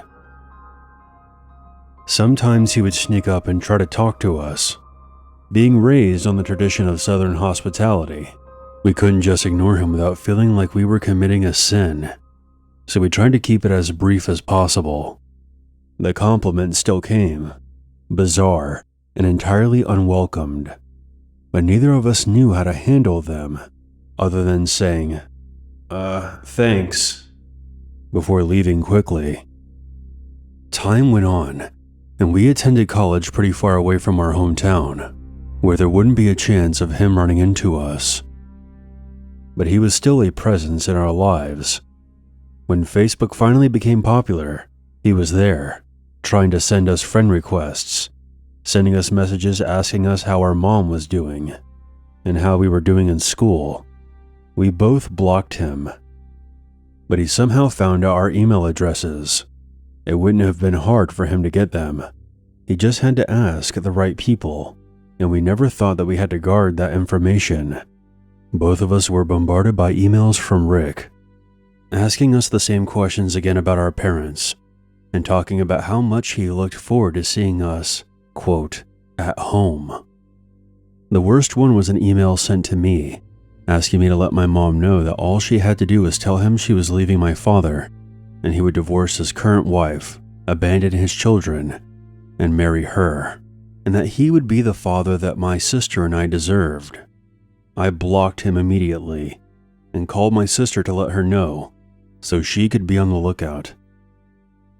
My mom doesn't have an email address, so he couldn't harass her like that, but the heavy breathing phone calls came back for a while. And when we all got cell phones, we did not give out our numbers to anyone except immediate family or people that we could trust, and told them not to give out our numbers to him under any circumstances. Which brings me to the most recent event, and the reason I've decided to sit down and write this out. I've moved back to my hometown, fresh out of grad school and newly married. Things have been quiet for a long time. Rick was the furthest thing from my mind. My husband and I had to stop by Walmart to pick up some last-minute gifts for Christmas. We split up in the store, and I was just coming out of the restroom. My mind was focused on my phone, trying to call my husband so I could find him in the big supermarket, when I felt a tap on my shoulder.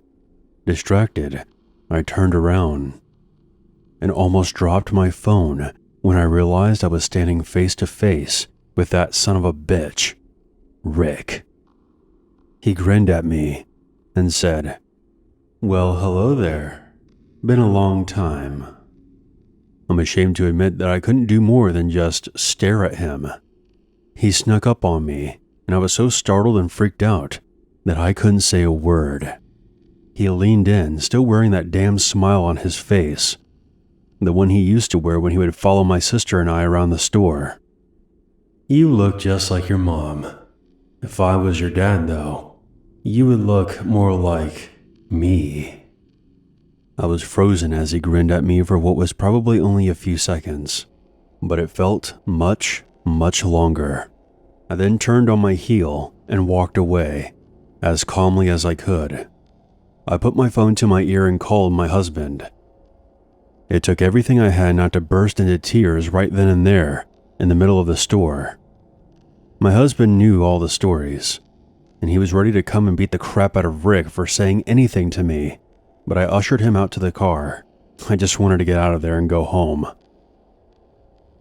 When I told my parents about the incident, they became angry as well, and they still are to this day. It seems like no matter how much time passes, Rick is still hanging around like a boogeyman. It's not over, and I know that. It may never be over, but it does feel good to get all this out. I don't know what to make of his little declaration, or what else other than the obvious he might have been implying. Makes me sick to my stomach to think about it. What I do know is that I am very, very grateful that he certainly is not my father, because I can't imagine what my life would have been like growing up with him.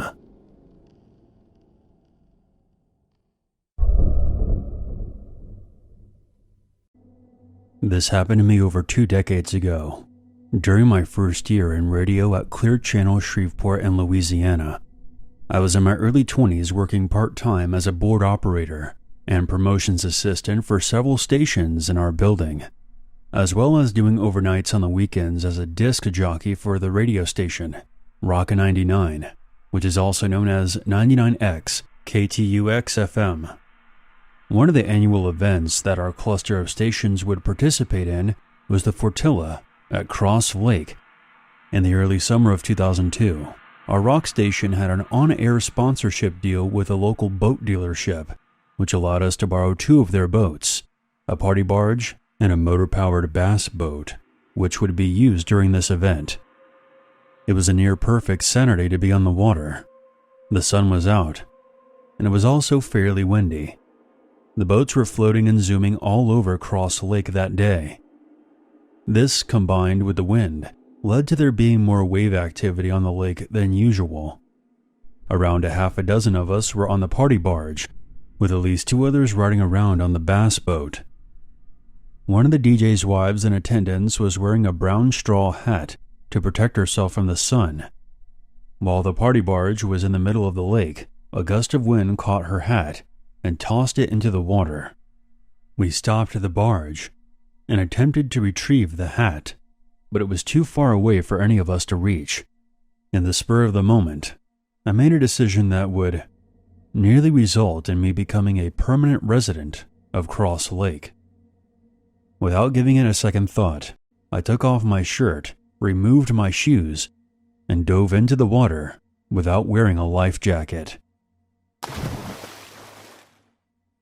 Swimming to the hat was the easy part, but my sense of accomplishment would soon be replaced by absolute fear and helplessness. The barge was only a few feet away from me, and on a calm day, I could have easily swam back to it. But the waves from all the boats on Cross Lake, as well as the wind, prevented me from returning to the barge, no matter how hard I tried. I quickly gave up on retrieving the hat, because now I was fighting just to stay alive. It's a very unique kind of terror when you find yourself thrashing around the open water, knowing that if you stop, you'll die. Everyone on the party barge thought I was messing around at first and were having a good laugh, but it soon became apparent that the waves kept knocking me back despite my best efforts to reach the barge. Our program director, who would eventually become one of my best friends, tried throwing a life preserver toward me, but the wind caught it and it landed out of my reach. The small glimmer of hope I had was snatched away from me. They tried moving the barge closer to me, but it wasn't designed to be maneuvered in that way. Plus, whoever was driving it at the time wasn't exactly an expert. Once it became apparent that I couldn't swim back, I focused all of my remaining energy into kicking in the hopes of keeping my head above water. Fortunately, we did have cell phones back then, and my program director was able to get in touch with the other boat. The only problem was they were on the other side of the lake, which meant I had to stay above water long enough for them to arrive. And at this point, I was running out of time. Those few minutes of kicking just to keep myself from drowning felt like hours, and for the first time, I was truly afraid of dying. I know this sounds crazy, but I could almost feel death's cold embrace. When you're a teenager or a young adult like I was at the time, You feel like your whole life is ahead of you. Chapters of your life yet to be written, never considering the whole book could be slammed shut before the story is even finished.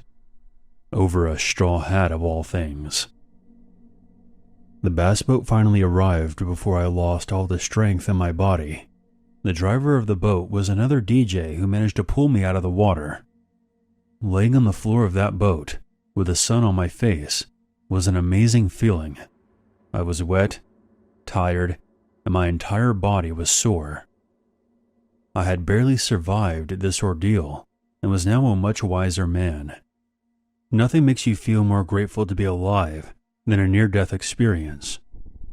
Anytime I ever go back into the water, whether it's a lake, river, or the ocean, I always wear a life jacket. On a final note, fate certainly does have a thing for irony. The husband of the woman whose hat I was trying to save was the one who ended up saving me from literally sleeping with the fishes. This is one of the creepiest, unexplained experiences that has ever happened to me. Thinking back on it now, I still get this unnerving feeling that lingers. Anyways, here we go. A group of friends and I, all in our mid-20s, rented out this place on the lake for a fun-filled weekend of drinking and partying. From Friday night to Saturday morning, we pretty much went all out, having a blast on the lake. By the time Saturday afternoon came around, we were all so hungover from the night before, we decided that on this night, there would be no drinking. Maybe a bit of smoking, but that's it. We would just have a chill night and relax. 9 p.m. rolls around. Some of us were inside the lake house, and there was about 5 of us outside. The second floor of the lake house had a deck that overlooked the surrounding forest. You couldn't see the lake from there, but it was within walking distance. I'll mention that we had already had some weird vibes from the locals when we first arrived in town. Mostly just backcountry folk, who I assumed were a bit irritated because a bunch of out-of-towners were coming there looking for a good time. But between the town and the lake was such a large area that realistically, it wouldn't be close enough to anyone to be a bother. Anyways, 3 of the group were on the upstairs deck, my brother being one of them, while I was talking to a friend on a small wooden table just outside the forest. It was a very peaceful night, when suddenly, an unnerving feeling overcame us. It was so distracting that my friend and I stopped talking and just stared into the dark forest. Soon we heard a loud, eerie chanting.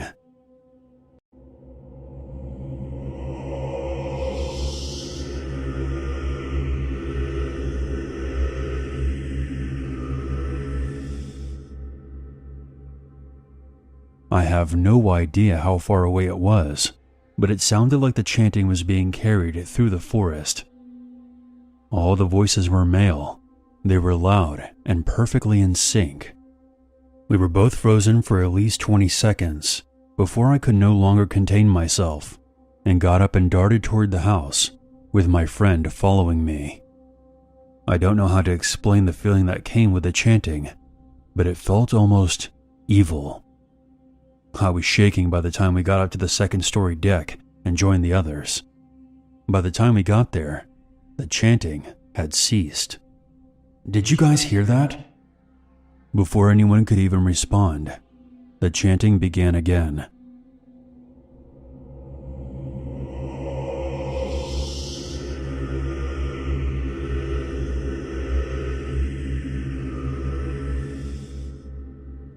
The 5 of us were now peering into the forest, listening to this bizarre chanting. It would sometimes sound very far away, and then relatively close. We couldn't make out what they were saying. It may have been in another language. A loud bang rang out, like someone had hit a huge metal object. What followed that was the scariest part. A man began wailing in extreme pain.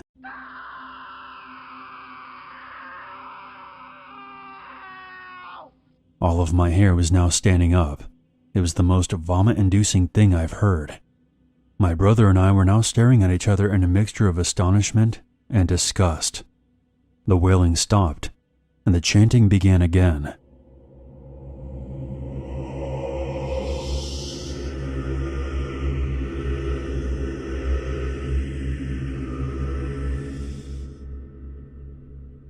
After the chanting died down, one of our friends said that it was a bunch of drunk guys in the forest trying to scare us. But there was no way that chanting was coming from a bunch of drunk guys. All the voices were perfectly in sync, and that wail sounded like someone was being tortured. Plus there was all that tension we felt. Something extremely messed up was taking place somewhere in that forest. It definitely wasn't in our immediate proximity, but close enough to where we could hear it perfectly. I remember that one of our group suggesting that we go explore and find out what was going on, but obviously, the rest of us thought that was a very stupid idea. I regret to say that we didn't call the cops. Looking back, I wish we would have, but the forest around that lake was so massive, it could have been from anywhere. I was very relieved, to say the least, when we were driving out of there the next morning. Thinking back to that night, it still gives me the worst kind of feeling. Whatever was going on, it just felt so wrong and evil. So the story is going to be pretty deep, and it will sound unbelievable, but I will provide some articles to corroborate everything. It all began in the summer of 2021. I was working as a lifeguard at a small beach called Adams Point Beach, located off Quincy Lake, New York. I didn't really enjoy my job a whole lot, to be honest. It was just a way of making ends meet. But I did make friends with some of the other lifeguards, so I guess that was a plus. To make matters even more difficult, I lived in a house off the lake with my parents, who would fight with each other almost every night. It was a very toxic environment to be in. And at one point I was working 2 jobs just to stay away from that place. A year after being hired, my boss had demoted me to a sub-lifeguard. He gave me some bullshit reason for doing this, but it pissed me off because I could no longer work with my friends. Fast forward to August of 2022. I was called in to cover for another lifeguard who had to call out. Usually there were 3 lifeguards working this shift, but on that day, there was a staff shortage. The shift began as normal. I would spend 30 minutes in the lifeguard chair before being swapped out. About 10 minutes later, while I was on my phone in a rec room, I heard a bunch of commotion coming from outside. There was screaming. I didn't know what was going on, so I rushed outside. What I saw is something I'll never be able to unsee. The lifeguard, along with 4 other people, had a woman on a rescue board. One of her legs was horribly wounded. I mean, it was nearly gone. I almost vomited at the sight. But I had to help out the other lifeguard. It was my job. I helped carry the board, but I had to keep my head turned, as it was too brutal to look at directly. I helped place the board on a table next to a shed. Thankfully, the police had already been called and arrived shortly after. The woman ended up being airlifted to the hospital by helicopter. During the aftermath, I asked one of the beachgoers what happened, and he said, "There was someone in a speedboat that wasn't looking where he was driving. People told him to slow down, but he didn't listen. After he ran over that poor woman, he stopped his boat, and then he just took off again." I could not believe what I was hearing. I then asked the man to describe what the boat looked like, because I pretty much know who comes out to this lake and who lives around here. He said it was one of those blue jet boats. When he told me this, I felt as if my entire world was coming to an end. There was only one person that I knew who owned that kind of boat. My own father. Everything went blurry, and then it all went black. I woke up to 2 people beside me, asking me if I was alright. Yeah, I'm fine. I've just never seen somebody's leg like that. Excuse me, I just need to go get a drink of water. My boss arrived a short time later and told everyone to go home because of what happened. I got in my car and made the 5-minute drive back to my place. When I got there, I saw my dad pacing back and forth nervously through the kitchen window. It did cross my mind to turn him in, but I was just so scatterbrained in the moment that I rushed inside the house and went into a full rampage on him. You hit that poor woman on the lake and just ran away? You fucking coward. He couldn't even look at me as I yelled at him. My adrenaline was now going into hyperdrive. I just couldn't contain myself, so I shoved him and then started hitting him. After hitting him about 10 times, I had finally pushed him to his limits, and he hit me so hard I fell to the ground and my ears were ringing. I don't care what I did. You do not put your hands on me, ever. Now stay down. He then ran out of the house and took off somewhere. I sat there bawling my eyes out. As I alluded to at the beginning of this story, I didn't have the best relationship with my father, but this was a whole new low for him. We weren't close, but never in a million years would I have thought he would end up doing something like this. Now, I don't know all the details, but no criminal charges were ever filed against him. I'm not sure how he weaseled out of it, but there was never an arrest, a trial, or a media circus. If I had to guess, it was ruled an accident, and the woman and my father came to some kind of civil agreement. I remember my mom coming back from the hospital one day. She went to go check on that woman, and told me that she was alive and well, but that her damaged leg had to be amputated. I felt so relieved that she survived, but I was also devastated that my own father was responsible for this. We never saw him again after that night. He not only fled the scene of the accident, but he also abandoned his marriage as well. It goes without saying that there was a lot of other things that were going on that I'm not willing to get into, but the boating accident was the straw that broke the camel's back. I quit my job as a lifeguard shortly after this incident. It was causing me a lot of trauma. I even began having nightmares over it. It got so bad that I had to go see a psychologist at least 3 times a week. Each day I'm slowly getting better and better, and I still have a long way to go. I wish I could tell you the story ends here. However, what happened at the lake and my father leaving us aren't the only reasons I'm in therapy. Let's move the timeline to mid-July of this year. I am still living with my mom out on Quenchy Lake. My dad has been gone for some time now, and we were moving on with our lives. I needed some time to myself that day, and I decided to go kayaking around 7 p.m. I paddled to a shallow area of the lake. I planned on stopping at the beach area for a while to give my arms a rest before heading back. While approaching the beachhead, I kept looking at the water just beneath my kayak.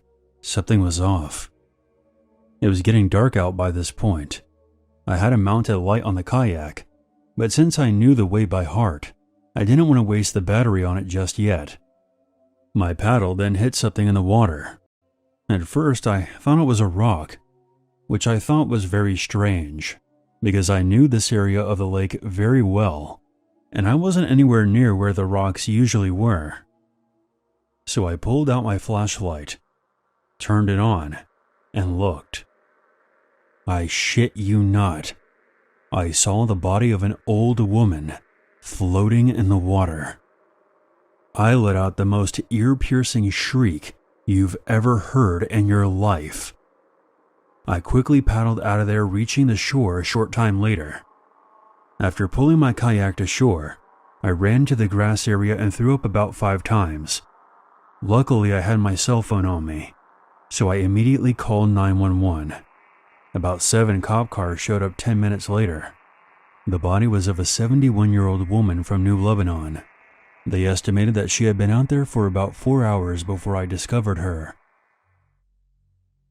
In the news reports that I've read, the articles state that a lifeguard discovered her body.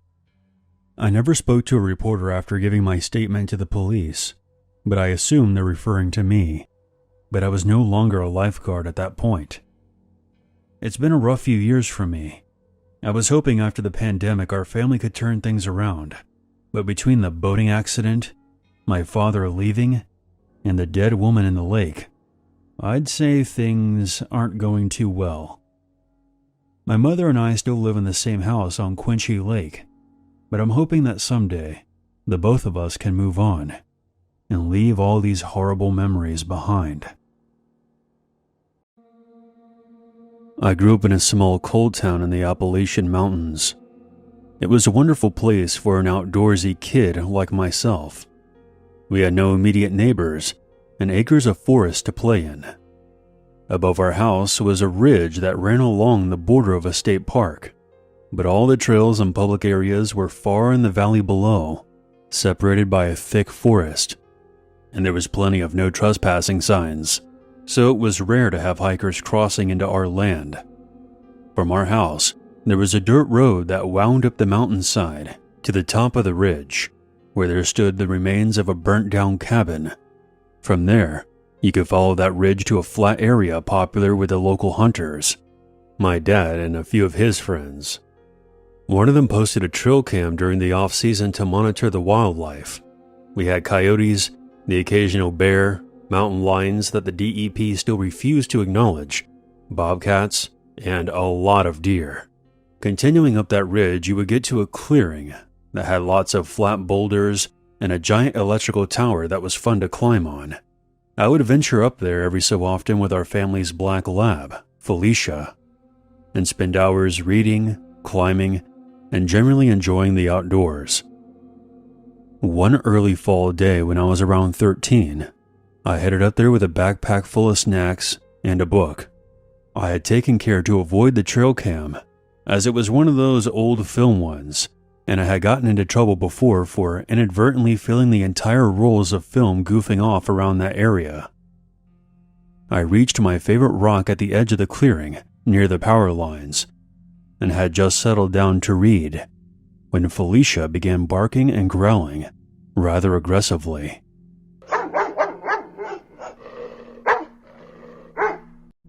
At first I paid it no mind, as she loved chasing deer, but this time she didn't bound off into the forest. Instead, she stayed next to me, growling at something unseen in the thick tangle of brush and trees. Now, I had considered hiking down that way before, as the park was in that direction, but it wasn't an easy passage.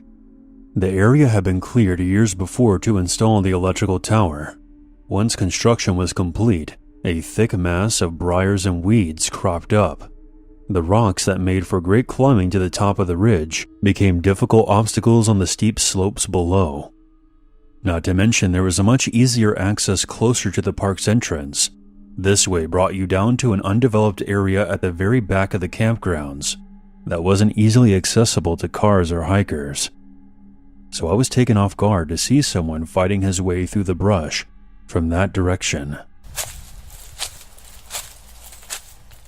Nervously, I called out, "Hello?"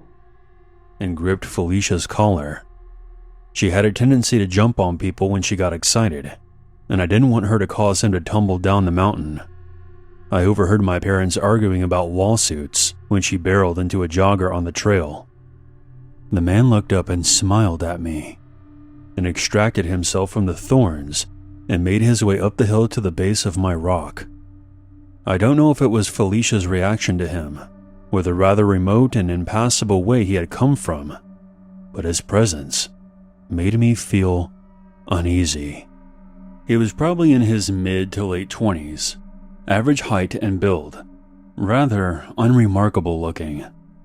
No backpack or supplies, but he was wearing hiker attire. I didn't like the way he looked at me, although at my young age I couldn't place why exactly it unsettled me.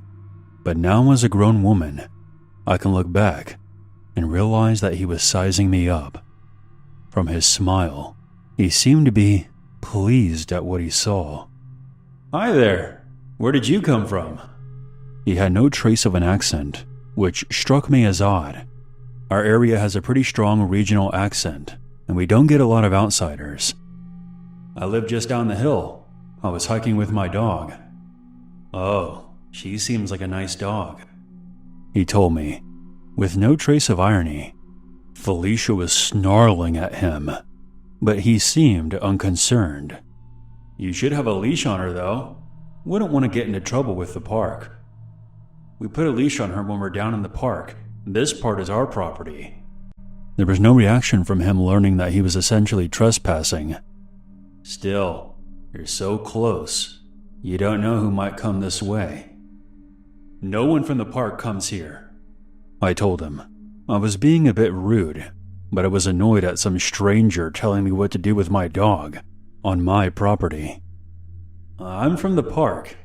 I'm one of the rangers, and I wanted to see the property. What would you have done if she had attacked me? You could get into big trouble." A chill crawled up my spine. We had only one ranger, and he was a close friend of the family. This man was definitely not him. But I was afraid to let on that I knew he was lying. I dug out Felicia's leash and clipped her, then stood up, slinging my backpack on. "Sorry, we'll let you get on with your hike. I have to go home now." "Your parents know you're up here?" "Oh yeah, they expect me home soon." "Do they come up here often?" I improvised on a whim. "My dad does. He comes up and checks on the trail cams." This was the first time I saw the stranger's smile falter. "Trail cams?" "Yeah, there's lots of them up here. He and his friends like to go hunting." The smile returned, but it was cold this time. "Well, these would make excellent hunting grounds." He took a step toward me, and Felicia lunged, nearly yanking the leash right out of my hands.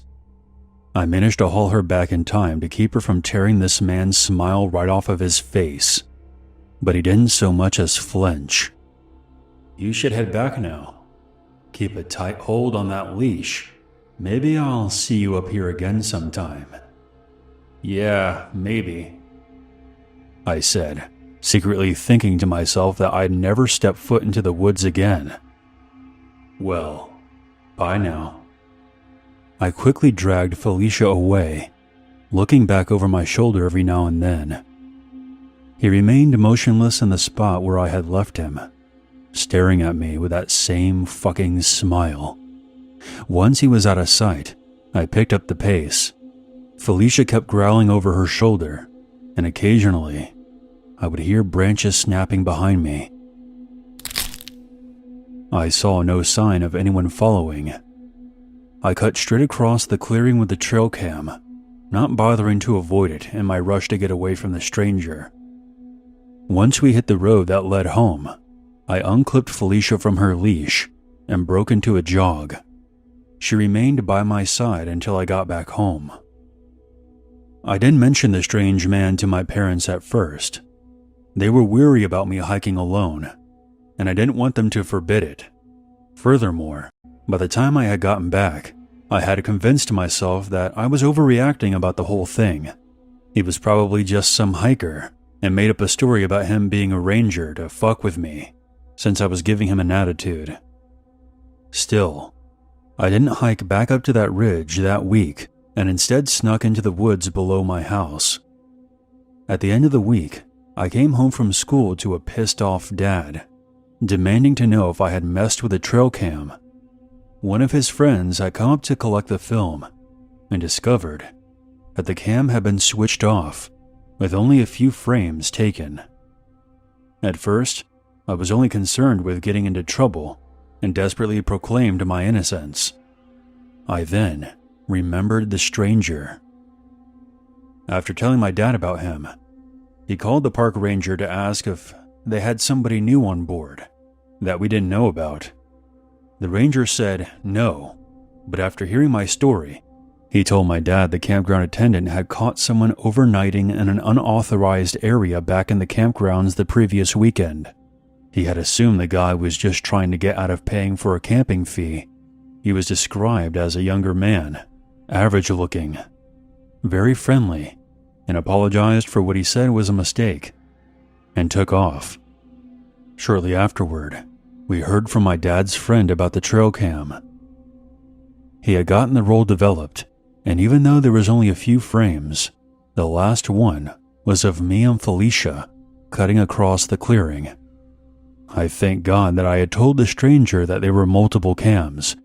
I imagine he gave up once he couldn't locate the other ones. My parents have since moved to a small neighborhood down in the valley, and I've since moved out of town. In my parents' backyard, on the riverbank, there's a mound covered by Easter lilies that marks Felicia's final resting place. The house I grew up in fell into a state of disrepair after we left, and was eventually burned to the ground. No one lives on that property now, but the clearing at the top of the hill is still popular with hunters. Whenever I visit that area for the holidays, I still like to hike up to that ridge, but when I do, I make sure to wave at all the trail cams, and I always bring a dog with me.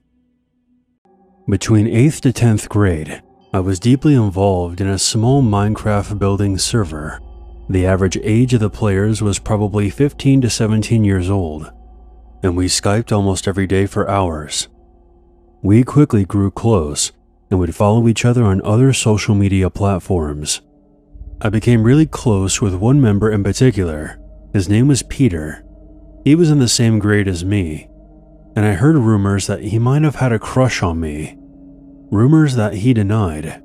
I found the idea laughable, since we only knew each other online. We were in the same grade, but not in the same school, so I brushed it off, and things were okay for a while. But eventually something felt off. During our conversations, I started catching him in small lies, which bothered me. Deciding it was time to distance myself, I stopped talking to him. A few months later, after no contact, Peter texted me out of the blue. He said that he might transfer to my high school to qualify for an in-state college tuition. His plan was to live alone and support himself while still in high school. My stomach dropped. This felt very wrong and out of nowhere. Still trying to stay calm, I told him that his plan was absolutely insane and pointed out how oddly convenient it was that he just happened to choose the school that I attended. But he insisted that this was a coincidence and that his plan would work. I really hoped that he was bluffing, just messing around. But a short time later, he claimed that he had already purchased plane tickets to visit my high school and stay in my town. Fear washed over me as I realized that Peter was serious and had an unhealthy attachment to me. He wasn't bluffing. To my horror, he posted a Snapchat photo from the airport. He asked me to meet up while he was in town, but I denied. Later on, his Snapchat account showed him touring my high school, taking videos and pictures, likely hoping that I would see them. Fortunately, I was home with pneumonia that day and didn't have to face him. Over the next few days, I was on edge, terrified that he would show up at my door. Luckily, he never figured out where I lived, and eventually he flew back home, abandoning his plan. Shockingly, the rest of our online group never thought his behavior was creepy. I felt like I was going crazy for finding it severely disturbing. I hoped my rejection of the meetup and continued silence would end things. But 2 years later, after I committed to my dream college, Peter popped up again. I had, foolishly, kept following him on social media to monitor if he was ever near me. Then I saw it, a photo of him posing in front of my college's library, captioned, "Transferring here is definitely the move." I don't know if he ever did, but I never ran into him on campus. A few months later, he found out that I had a boyfriend and contacted me on Skype for the first time in 2 years. Do you think he's going to protect you? Out of fear, I blocked him and unfollowed him on all social media. I admit that I made mistakes back then. I was young, scared, and surrounded by people telling me this wasn't a big deal. He hasn't tried to contact me since, but that doesn't mean he isn't still watching me.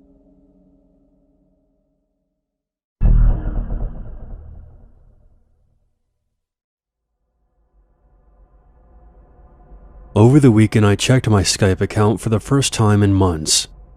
I had a contact request from the username Young Love Money. Curious, I added them to see more of their info. It didn't reveal much. Later that day, the account tried calling me. I didn't answer. I had zero desire to speak to someone I didn't know. Then the rogue account sent 5 messages. Hey.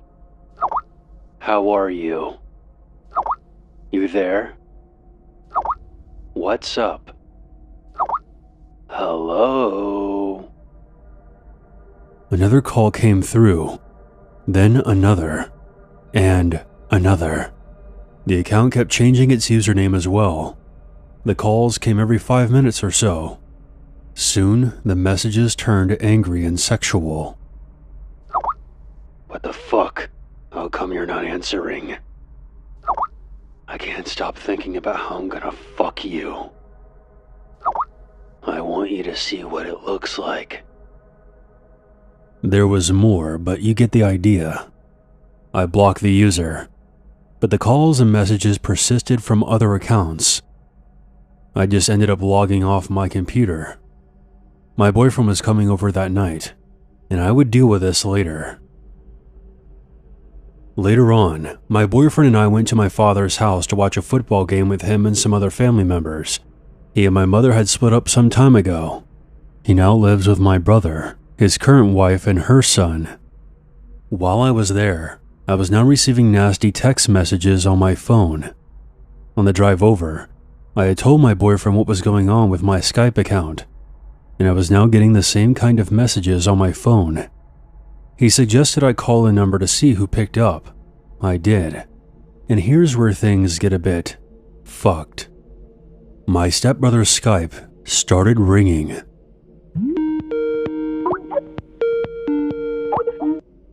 The mobile app has a distinct tone, so I knew right then and there he had been the culprit all along. He scrambled for his phone and stopped the call just as mine hung up. He then bolted upstairs and didn't come back down for the rest of the night. My stepbrother is a 29-year-old, 6'4", 260-pound, jobless man-child. He would always make me feel uncomfortable with his temper, space-invading habits, and inappropriate jokes at odd times. Now I was extremely nervous. I didn't want to tell my dad though, for fear of putting his marriage under strain.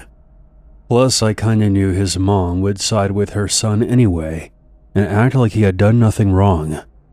She's part of the reason he behaves this way.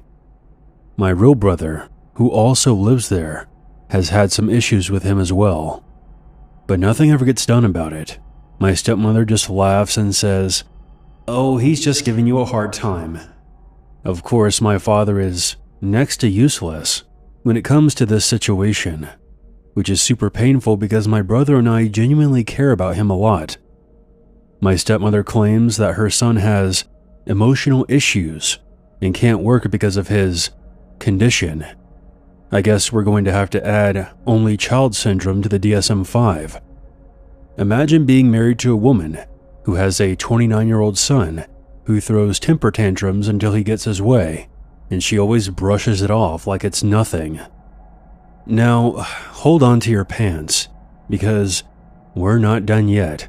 Not by a long shot. There's more to this jigsaw puzzle. And if you're thinking that this is a story about my creepy stepbrother, you're only half right. The true horror of this story is my father's absolute failures, plural, when it comes to his relationships. My dad bends over backwards to avoid upsetting his wife, even at the expense of his own children.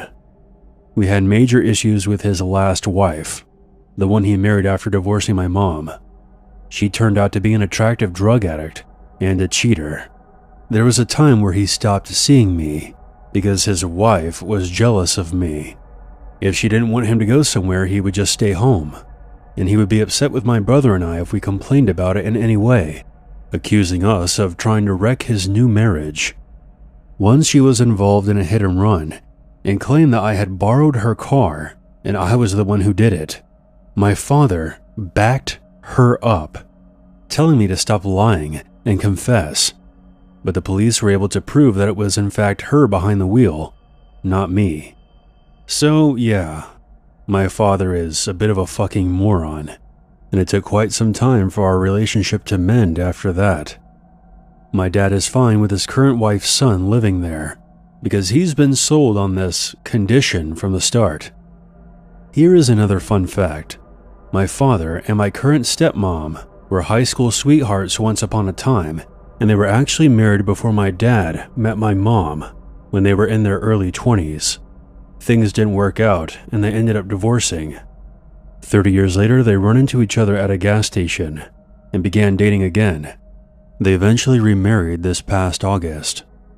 I actually get along with her quite well, and she is very good to my father. She just has a messed up son who's going to ruin everything. It's sad, but it is what it is. I'm not too worried for myself. I'm never alone with him. And I think this was a twisted game for my stepbrother's amusement. Like, haha, you don't know it's me.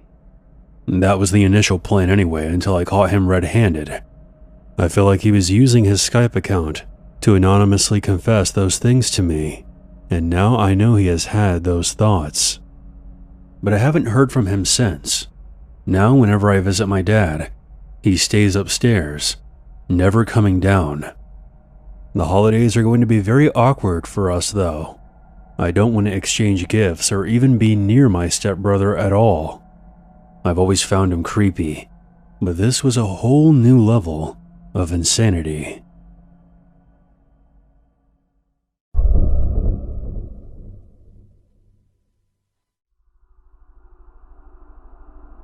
This is a story about learning things the hard way. You can roll your eyes and point out all the bad decisions I made, and you would be right. But I would argue that good decisions can only be made with the knowledge of bad experiences. Let me start from the beginning. I'm a female, and I once had a friend who I thought of as a brother, someone I could talk to and trust with my deepest secrets. I met him at school during a sports day in my 4th year of secondary school. We'll call him Joshua. It was the last day before the holidays. We hung out with a group of others. We were laughing and enjoying ourselves. Afterward, we exchanged Facebook info.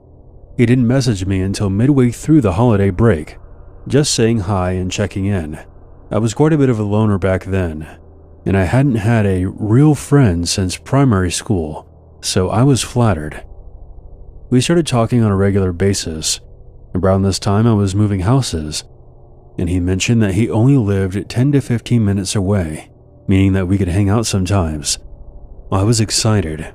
I had never had a friend over before, so it felt like a new experience. A year later, we were best friends. We discovered our mutual interests, walked around town, went to movies, swam, shared secrets. We did everything. But this is where things take a turn for the worse. He wanted this to be something more, but I just didn't have those feelings for Josh. In fact, I had a boyfriend named Charlie, and Josh was aware of this. He insisted that Charlie didn't treat me right, that I wasn't meant to be with him, or was talking behind my back. When I asked for proof of this, he would go silent and not say anything. Hindsight is always 20/20, and looking back, I'm a bit embarrassed of the position that I put myself in. I admit that I friend-zoned Josh hard. and it was causing problems. But at the time I didn't seem to care that much, and in fact I found him to be annoying. He kept trying to join Skype calls I would have with Charlie, who I rarely got to speak to between his job and my studies. We usually declined Josh joining, and he would get upset, messaging me, "If you were really my friend, you would let me join," only to apologize 30 minutes later for being childish. All of my online friends, including Josh, knew that I was a big-time gamer. I recently started playing a new game that I didn't want to tell Josh about. Because of what was going on at the time, I didn't want him following me, even in cyberspace. He had done this twice before, always nagging me to play together. I found a great guild, raiding twice a week for a few hours, and things are going great. A week later, Josh found out through a mutual friend, signed up, and joined my guild. I knew it was him. He always used the same username. Apparently he was trash-talking me behind my back, harassing female members, and just generally annoying everyone. He thought everything he said was hilarious. Every other sentence was a bad reference. He would disrupt our raids by joining our voice channel and blasting loud music. He was eventually booted. Frankly, he got what he deserved.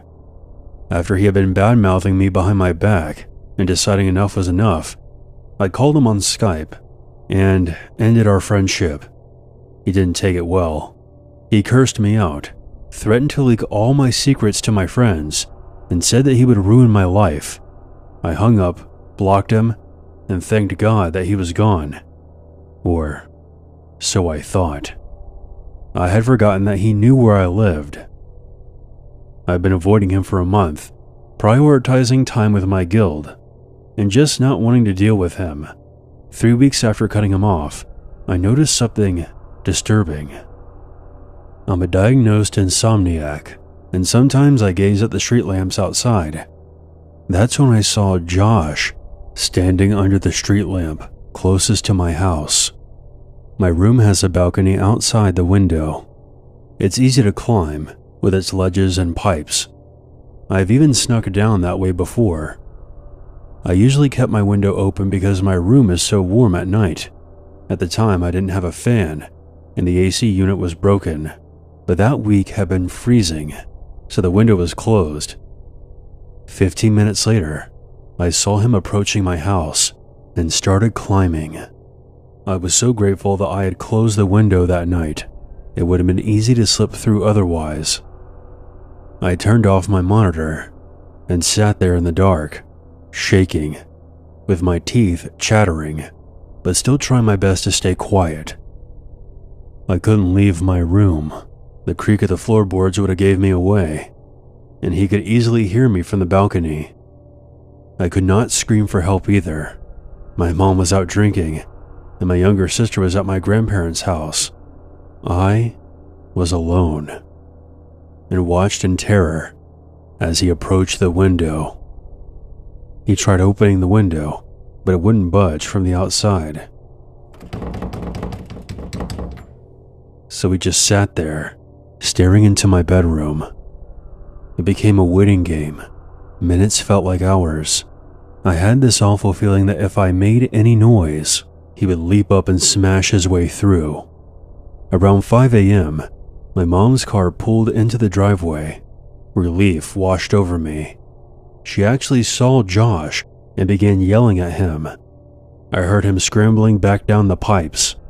She initially thought that I had invited him over, but when I explained to her what was going on, she hugged me and said that she was glad I was okay. We called the police, but they said they couldn't do anything since he hadn't assaulted me. It's been a year and a half now. I haven't seen or heard from Joshua since. He just simply vanished. Maybe that's for the best. Wherever you are, Joshua, I hope you got some help and moved on, because you came extremely close to going down a very dark path.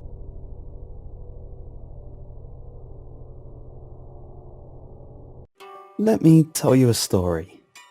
So the other day, I was just hanging around on my computer, same old teenager things. I'm usually logged onto Skype while I'm on the computer and leave it there in case a friend wanted to randomly call me. So it didn't surprise me all too much when I got a sudden Skype call as I was browsing Facebook. What did surprise me though was that I couldn't see who it was that was calling me. There was no name. There was just a blank space where there was usually a username to tell me who was trying to contact me. I figured it was just one of my friends playing a prank on me, so I just said the hell with it and accepted the call. There wasn't anybody there. It was completely black, so I hollered a hello. No response. There was nothing coming from my headphones. Not even the random background noise you hear when no one's speaking through the microphone. I decided to type out a message, simply sending another hello. There was no response to that either. I decided I would just leave it, but for some reason I opened up another window instead of ending the call. Just as I opened up Facebook again, I got a Skype message back. Don't back away from me.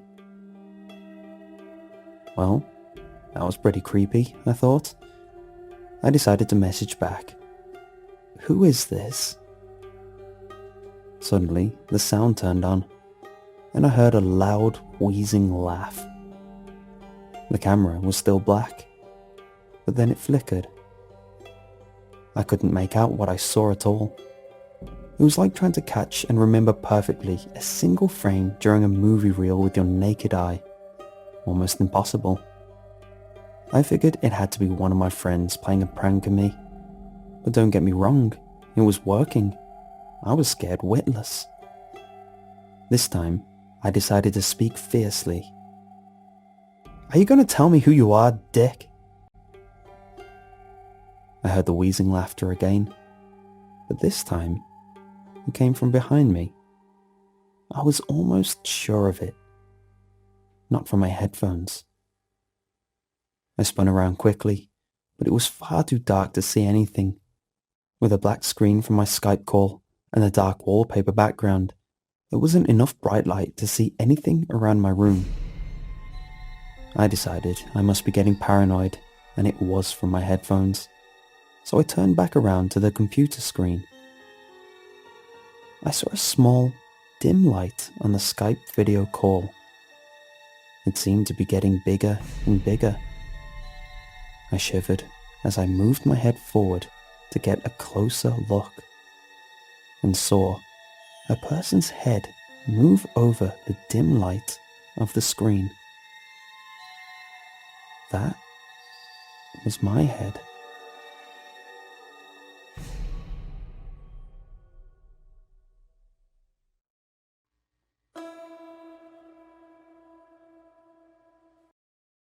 Okay, so this happened to me earlier, and I definitely don't think I'll be sleeping tonight. I'm currently staying in a remote part of the United Kingdom and having a break from working, which means more time to pursue my hobbies, one of them being photography. I had scoped out this creepy looking tree formation in a nearby forest, set my camera and tripod up as the sun was coming down, you know, for that extra creepy vibe. As I'm happily taking photos, I see a woman pass the entrance to the arched trees. This woman had parked her car next to mine when I arrived. She passed me a couple of times, looking at me for prolonged periods each time that she did pass. I assume she wants to come up this path but sees I'm taking photos and decides to walk elsewhere. I'd say 5 minutes goes by. She appears again. This time, she's walking toward me, dragging her left side slightly with this strange limp. She stops once, stares at me for a few seconds, then begins walking toward me again. I ask her if she's okay, and I'm starting to put my camera away at this point, readying my tripod to use for any type of self-defense if necessary, because the vibe that I'm getting is way off. She just starts grunting at me, then stops and stares again. It's at this point that this woman is close enough for me to realize she's actually a man in woman's clothing with a wig on. An uncomfortable moment passes. She starts grunting again, walks towards the edge of the path, grabs a pile of leaves, and starts throwing them around, grunts some more, and then walks off aimlessly into the forest. I call my friend to tell her what's going on and ask that she stay on the phone with me, just in case this person comes back. I'm gonna take a couple of more pictures and then I'm out. For a good 10 minutes, I hear crunching of leaves circling me in the forest. I convince myself it's just the wildlife. Then, nothing but silence. I take more photos. I haven't seen or heard the person around for 15 minutes now, so I assume I'm safe. I leave the path and see that the car is now gone. However, I quickly notice that there's a man walking toward me from the entrance. It's that same guy. He's now changed into men's attire as he walks past me and shoots me this grin that sends shivers down my spine. I don't scare easily, but this guy just gave off all the wrong signals, causing this overwhelming feeling of dread to completely wash over me. I'm still on the phone at this point, holding my tripod over my shoulder just in case. I quickened my pace and got back to my car. As I did so, I saw him come out of the lane that I'd just been down, stop and look around, then start walking towards my car with intent. This part is all on video.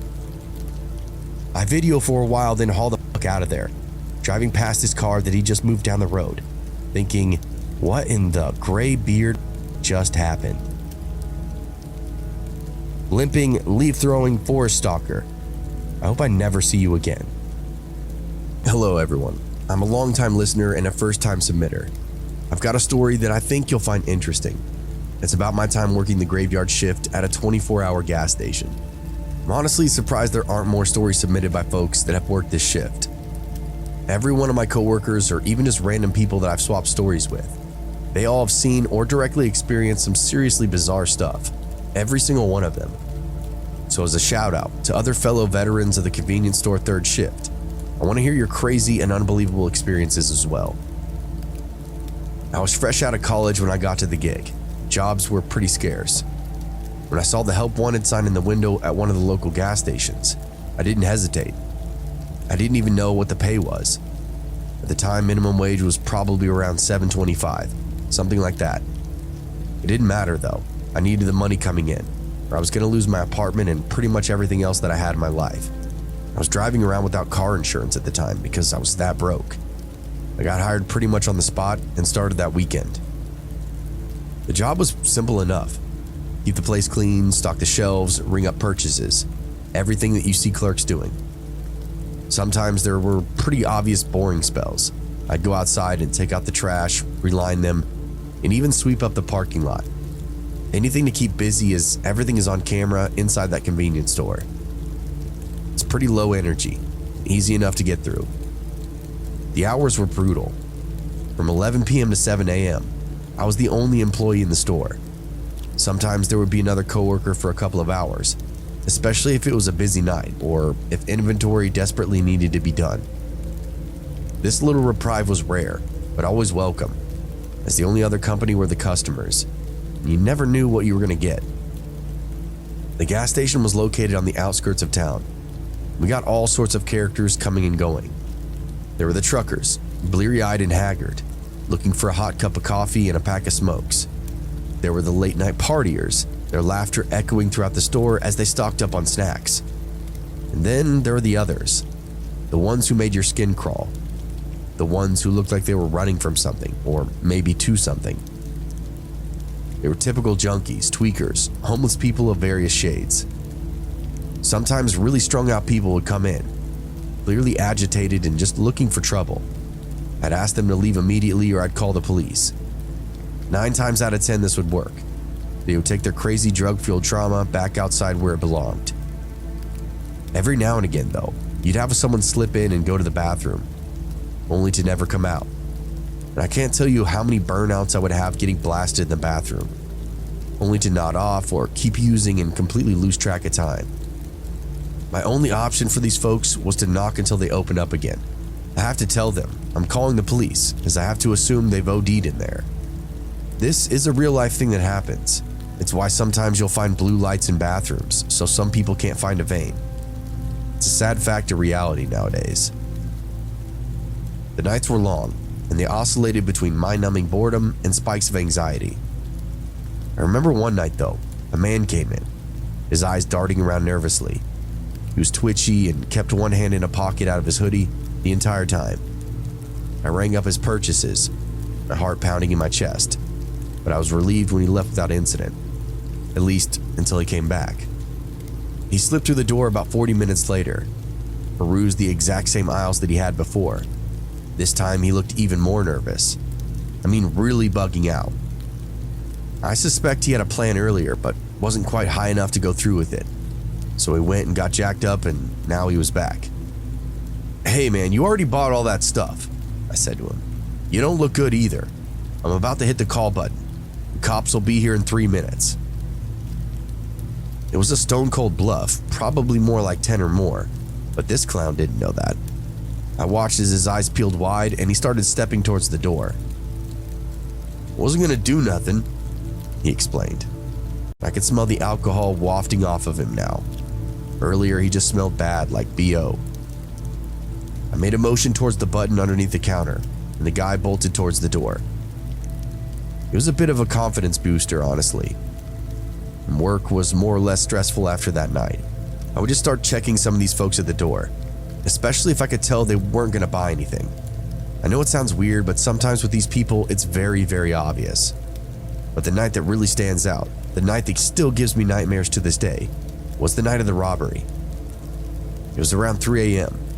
I was restocking the cooler when I heard the bell above the door jingle. I turned and saw a pretty average dude coming in. I said hello and went back to restocking. I was almost done and wanted to finish the cooler before I went back to the register. "Hey, over here," the guy said. I turned around to see he was now wearing a ski mask and pointing a gun in my direction. What looked like a beanie on his head was really a mask he'd rolled down his face, and the gun, I'm assuming, came out of the pocket of his sweater. When he said, "Hey, over here," I thought he was talking to someone else, like maybe waving another robber into the store. I awkwardly looked at the door and waited for someone to come in. He looked at me, looked at the door, and then waved the gun again. "Let's go, get behind the counter," he said. I froze, my mind racing. I remembered the advice my manager had given to me. If you ever get robbed, just give them what they want. Don't be a hero. So that's what I did. I did my best to calmly walk over to the register, punch in the keys that would open up the till for me. Inside, I was going bananas, unsure of every movement. I'd never had a gun pointed at me, and it feels like they're gonna pull the trigger every second that goes by. You keep thinking, now, here it comes, now. Just a couple of pounds of pressure and you're dead on the floor. It rang open. I gave him the money for the register, my hands shaking the entire time. Sweat started pouring out of the usual places, mostly my face and armpits though. It felt like it was 110 degrees in there, and I had just been shoulder deep in a 40-degree soda cooler. I set all the cash on the counter between me and that guy, and that's when I noticed the gun was shaking a little bit. This man was clearly panicked. His voice was shaky as he demanded the money, and I could see sweat glistening on the skin around his eyes beneath the ski mask. He kept glancing towards the door, as if expecting the police to burst in at any moment. "I said, give me the money!" he shouted, his voice echoing throughout the empty store. I could hear the fear in his voice now, and it made me feel strangely detached from the situation. It was as if he was watching a movie. At any moment now, the credits would roll. I gestured to the small pile of cash on the counter between us. He looked down at it, looked at me, and then looked back towards the door. He took another peek into the empty register. Everything started to come together for him. The gun started to lower, just as he reached his free hand out and put it on the cash. But then, something unexpected happened. A car pulled into the gas station. Its headlights cut right through the front window. They were parked right outside the front door, and would be coming in at any second. This immediately spooked the guy, who jammed the gun in his pocket and bolted out the door without taking the money. Seizing my chance, I ducked behind the counter and hit the panic button, alerting the police. Now I got to see what the actual timeline would be for a real response. The sound of sirens filled the air across town as that man fled, leaving the money scattered across the floor. I stood there in total stupor, shocked at what had just gone down in my shift. It's not a good day when you get a gun pointed at you while you're on the clock. Some people get benefits, and some people get the exact opposite. The police arrived within 6 minutes, but that man was long gone. They took my statement, and I spent the rest of the night replaying the events over and over in my head. My manager came in not long after the cops arrived and relieved me. He just let me decompress in the office for a bit. He said there hadn't been a robbery there in almost a year, and it was hopeful that the area had improved. He was very apologetic, but said it was also part of working overnights. That was my last night working at the gas station. That experience shook me, and I realized that no job was worth risking my life for. Grateful that I made it out of that situation unharmed, and I hope that sharing my story can serve as a reminder of the dangers that overnight workers face every single day.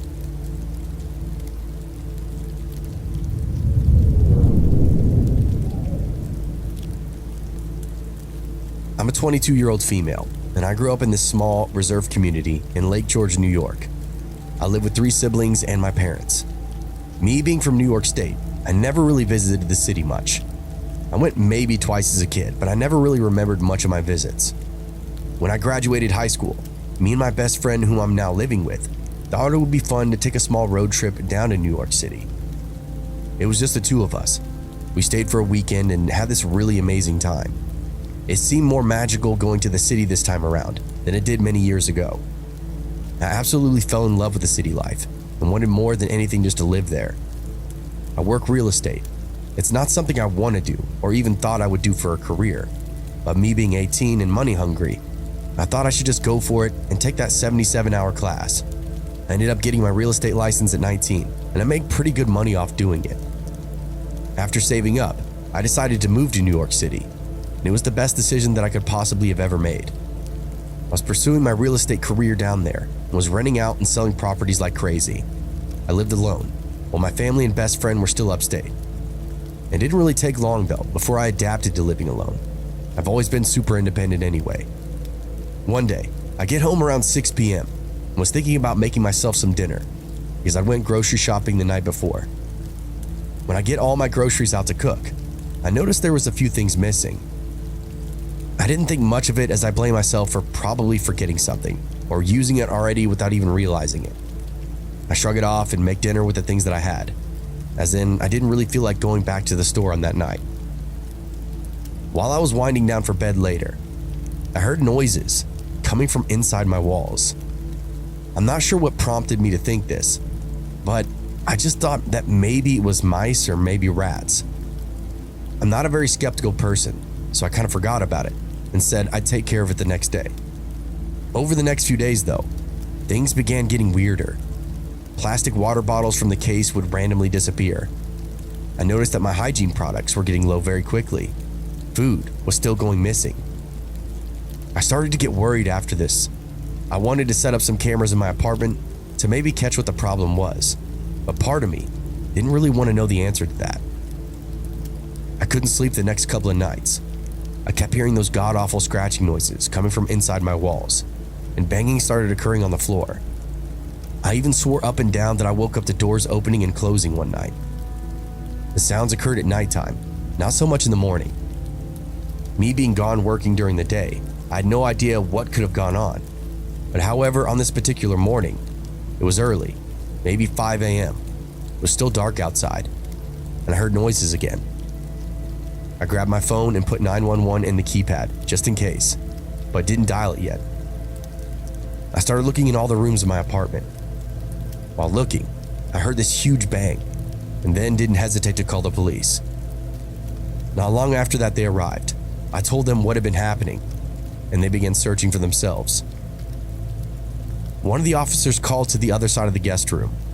There was what looked like to be a crawl space in the back of the closet.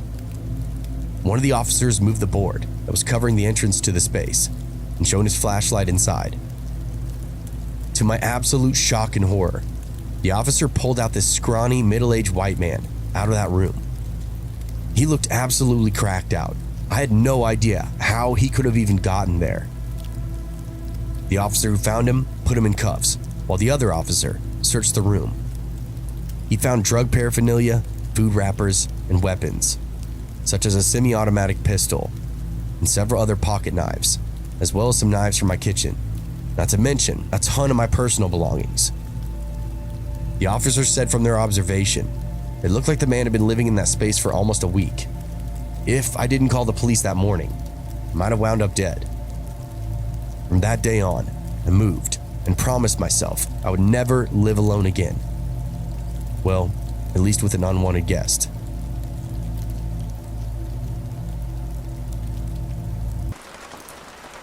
I live in the UK, and a few years ago I sold up, took early retirement, bought a boat, and dropped out to go on an adventure exploring the UK's inland waterways. I don't have a mooring through choice. The whole reason I bought a boat was to get out and explore, and doing this has taken me to some really interesting places I wouldn't have thought of visiting otherwise. I visited some urban and really lively areas like Liverpool, but also spent time out in the sticks away from everything in extremely rural and peaceful spots. It's pretty cool being able to choose your spot dependent on your mood, and if you don't like the area or don't like your neighbors, you can just throw your ropes and move.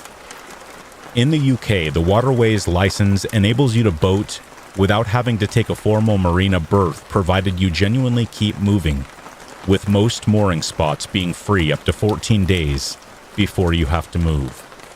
This is called constant cruising, and if you have a decent craft, well set up for off-grid living, it's an amazing way of life.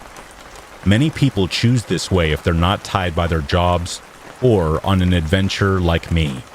But there are many living on pretty shady, unlicensed boats out on the network because they can't afford anything else, and some with some issues that you would be best to give a wide berth to. I am a lone female boater with just my dog snorkeling spaniel and 2 cats as crew, so I follow lots of boating forums to keep an ear out for problem areas or people and try to be sensible with my safety and my choice of stopping points. It's been very rare that I've ever had any sort of issues in the years I've been doing this, but occasionally I'll find I've got little choice about where I have to stop or how long for. In the wintertime, I can often come across navigations closed due to flooding or broken infrastructure, like a broken lock stopping me in my tracks.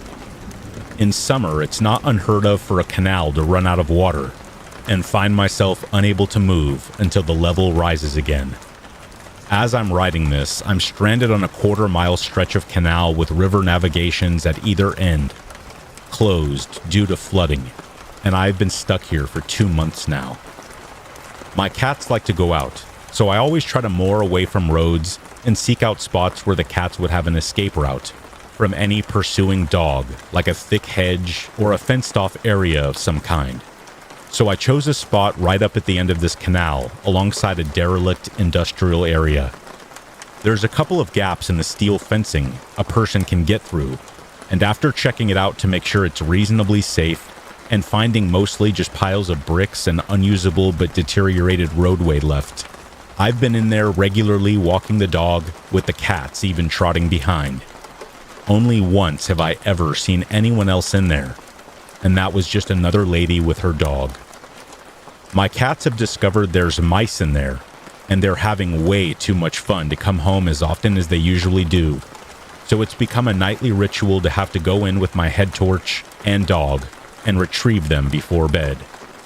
They are both pretty great cats that think they're dogs, so if I go and shout for them, they'll come running and follow me all the way back. The first 7 weeks went without incident, but a few nights ago, I was in there shouting for one of my cats when I heard what sounded like bricks being bashed together in very deliberate, even-spaced multiples of 3. My first thought was someone was hurt and maybe can't call out, so they were trying to get my attention. So I stopped and listened. Another 3 bashes came, but this time, nearer. Okay, someone's moving and definitely not stuck. So I pick up the pace and think that this is just weird. It's 11 p.m. and below zero with ice everywhere. There's no shelter, just piles of bricks. So why would anyone be in here? My cat comes bounding up at this point, so I just scoop her up and practically run back towards the fence. Another 3 bashes. The first one really loud and heavily emphasized, and again, all very deliberate and evenly spaced. But this time, nearer again. I've moved quite a distance and turned a corner by this point, but the noise has followed and switched sides, like they had cut the corner and almost caught up with me. I get us all through the fence and back on the boat, locking it all down. At first, I don't hear anything, but my cats do, and they keep lifting their heads and alerting to something outside. But then I do hear it. The fence is only about 10 feet from my side of the boat, and I hear a growling coming from the other side. Loud growling. It was a god-awful sound, and I sat there scared witless, wondering what kind of freak would be doing that, and what they were going to do next. If you can imagine a human trying to mimic the sound of a slow revving motorbike, it kinda sounded like that, and this went on for nearly 10 minutes. I turned all my lights off in case they could see in, and sat awake for hours, too scared to sleep, and constantly watching my crew for any indication that they could hear anything, but there was nothing further, and I eventually fell asleep. 2 days later, I was walking down the towpath and walked past a small, rough-looking cruiser moored about 200 yards away from me. As I passed, I heard a man's voice mimicking me, calling my cat's name, like I had been that night before. I looked over and saw a really scruffy and dirty-looking man. I would say in his 30s, with dark hooded eyes and god-awful teeth, grinning at me. I have no doubt this was his way of telling me that it had been him that night, and he looked like he was now trying to freak me out even more. So I stopped for a second and gave him my best defiant, "I'm not scared of you, and you would think again," because I am a secret badass stare. I even managed a sly psycho-esque grin of my own right back at him before walking off. I don't know why I reacted like that. Generally, challenging someone who might be unbalanced is a dangerous thing to do, and wouldn't be my usual approach. Apart from the fact he looked mentally ill at best, possessed at worst. Anyone who roams around at night growling has some real scary issues. But just there in the moment, I just instinctively felt the need to stare him down and not show fear. And boy, do I hope my instincts were right, because I am still stuck here, and despite my bravado, I am in no way a badass. Thankfully, haven't seen him since. In fact, in the 2 months I've been here, that was the only time I have clapped my eyes on him at all, despite walking past the boat every other day. I really hope to keep it that way, and as soon as those navigation lights change to signify the river is open again, me and my furry crew are out of here, and to the possessed-looking growling guy, I hope your boat is as clapped out as it looks, so that you can't follow. In early 2004, I worked as a pizza delivery driver in a small town of New Jersey. We were known to be the best pizza in town and relatively new, so the store got a lot of orders from locals. Hell, we even got orders outside of our delivery radius. We were that popular. Anyway, it was a Wednesday night if I remember correctly, and we hadn't received many orders due to it being a weeknight. When business was slow, my boss would allow us to go in the computer in the back room if we had nothing to do. Mind you, this was 2004, so the computer in the back room was really the only form of entertainment we had. At some point, I had been online playing on one of those internet browser games when the store got a call. On the other end was an elderly man asking for a medium pie. It was only 15 minutes away, and it wasn't a busy night, so I had no problem doing that drive. Now, let's fast forward to when I was on the road. I had decided to take a shortcut through some smaller back roads that I had never taken before. According to my GPS, the back roads would get me to my destination about 5 minutes before, so I couldn't go wrong with that. I remember taking a right and made my way onto the road that would lead me to where I needed to go. There were trees on both sides of this road, and you couldn't see anything more than 4 feet in front of you. I'll admit, it was a bit spooky navigating through this road, but I had dismissed it as me being paranoid due to the eerie nature of it. Suddenly, about 2 to 3 minutes later, my headlights catch someone crawling onto the road soaking wet. I yell out an "oh shit" and swerve around this person, making sure to not hit them. When I look in my rearview mirror, I see this person stand up and just stare down as I drive by. After getting a decent look, I came to the realization that it was a woman drenched in water. There was a river right next to this road, so I could only assume she had gotten out from there and onto the road seeking help. But her appearance and the way she crawled out from the trees was so abnormal and definitely had me shaken up. I made it to the customer's house and was given a $10 tip for my service. On the way back, I had taken the same route hoping to find the woman, but never did. This was ultimately the creepiest thing I've ever encountered in my years of delivering food, and nothing ever became of that woman.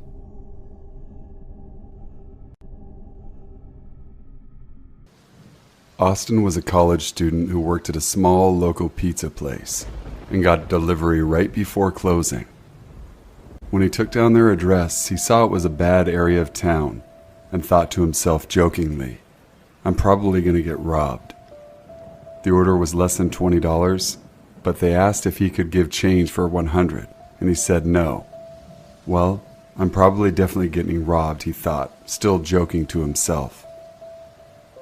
He drove to the neighborhood, not somewhere you'd want to be after 1 a.m., pulled up to the house. There were no lights on anywhere, but he could see an outline of 2 people sitting on that dimly lit porch.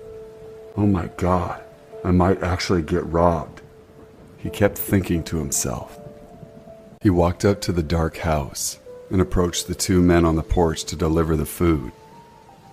One of them was comically short. "So, do you have change for the 100? One of them asked. Austin said no and reminded them he had told them this over the phone. They said nothing. The short guy went inside the still dark house to get money. Austin stood outside awkwardly with the other man, who just stared at him wordlessly. 2 minutes passed, then 5 minutes, then 10. The pizza was already starting to get cold. The house was still pitch black inside. The other guy just kept staring at Austin. Austin had a bad feeling and began to feel genuinely uncomfortable. He looked at his cell phone clock and saw his shift should have ended a little while back. Feeling freaked out, he told the guy, "Well, my shift is over and I have to get home. Consider the pizza free." He turned around and started to walk off the porch back to his car. About halfway there, the porch light came on and he heard the door shut, and for a split second remembered seeing both their shadows, one long and one comically short. A half a second later, he heard a swooping sound as they both leapt off the porch. A half second later, one guy grabbed Austin by the arm and pulled a knife on him. The short one held his other arm. "You're not going anywhere," he said. The first thought to go through Austin's head was that he was right about being robbed. The second was that this was a horrible way to say thank you for a free pizza. Now, Austin had taken martial arts lessons in the past, but he had no practice. He was strong and stubborn. In the heat of the moment, he tore his arm free from the short man and used his pizza bag as a shield against the knife, and turned and tried to do some kind of Mortal Kombat move on the side of the guy's face. He said, in fact, afterwards, it seemed like a better idea in his head. Austin missed the side of the man's head, and his fingers plunged straight into the guy's eye socket. Austin freaked out at holding what felt like a grape and pulled his hand away, and then inadvertently popped the guy's eyeball out of the socket. You read that right. All three of them started screaming at the same time.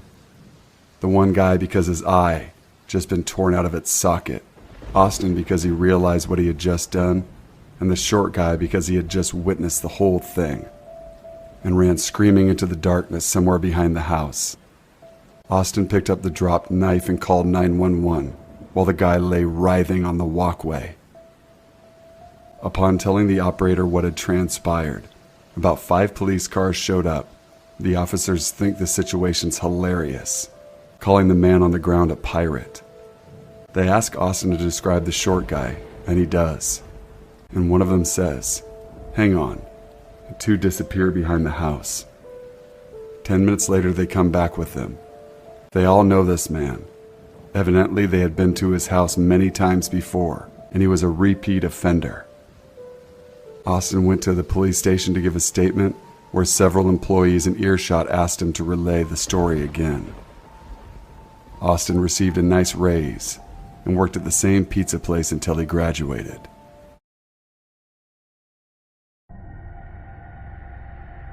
I work full-time as a pizza delivery driver for a relatively popular pizza chain.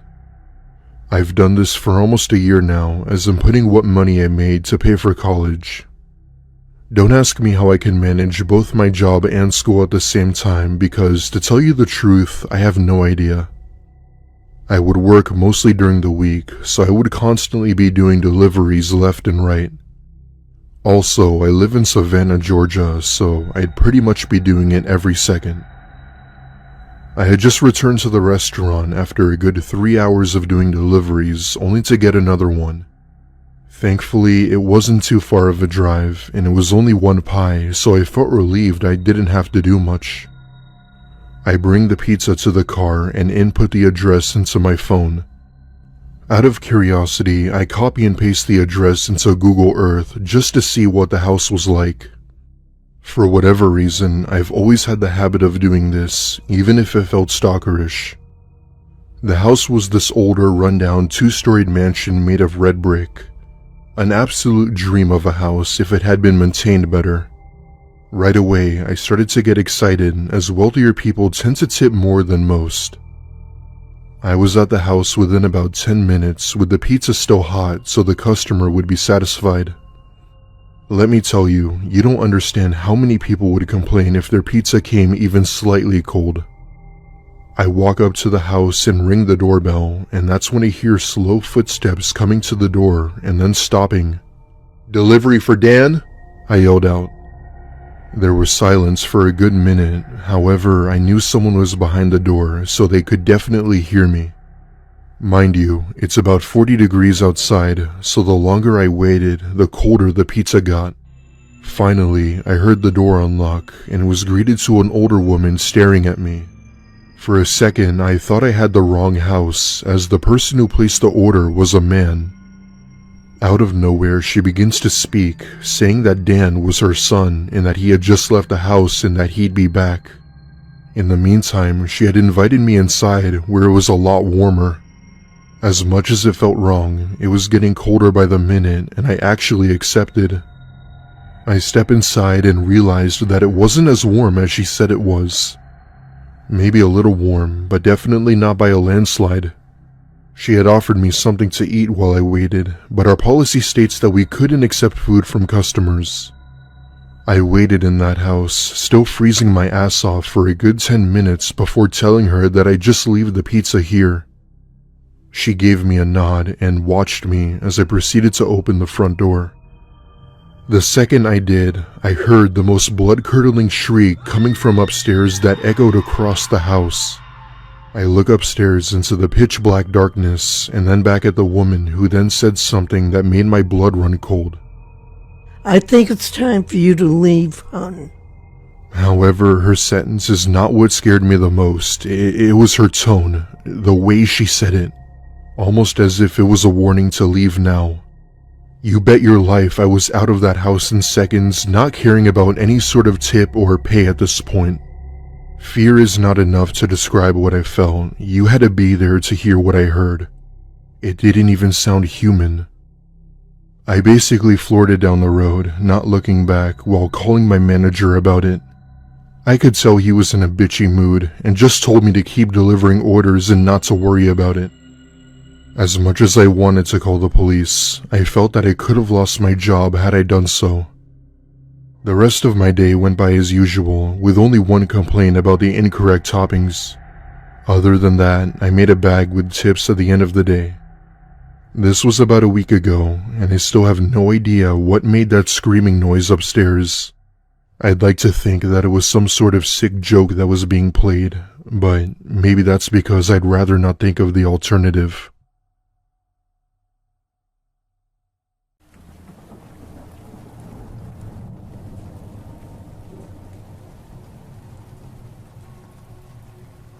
A couple of years ago, I had to go to the airport one night to pick up my sister.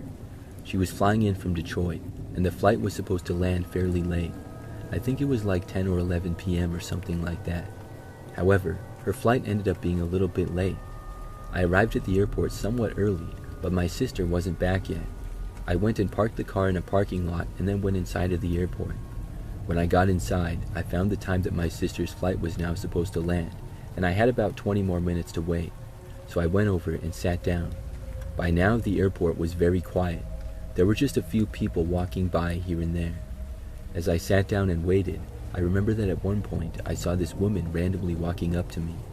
When she approached me, she asked me how to get to the city from the airport. Now, the city was like 5 minutes away, so I told her, and it was pretty easy. She walked away after that in another direction.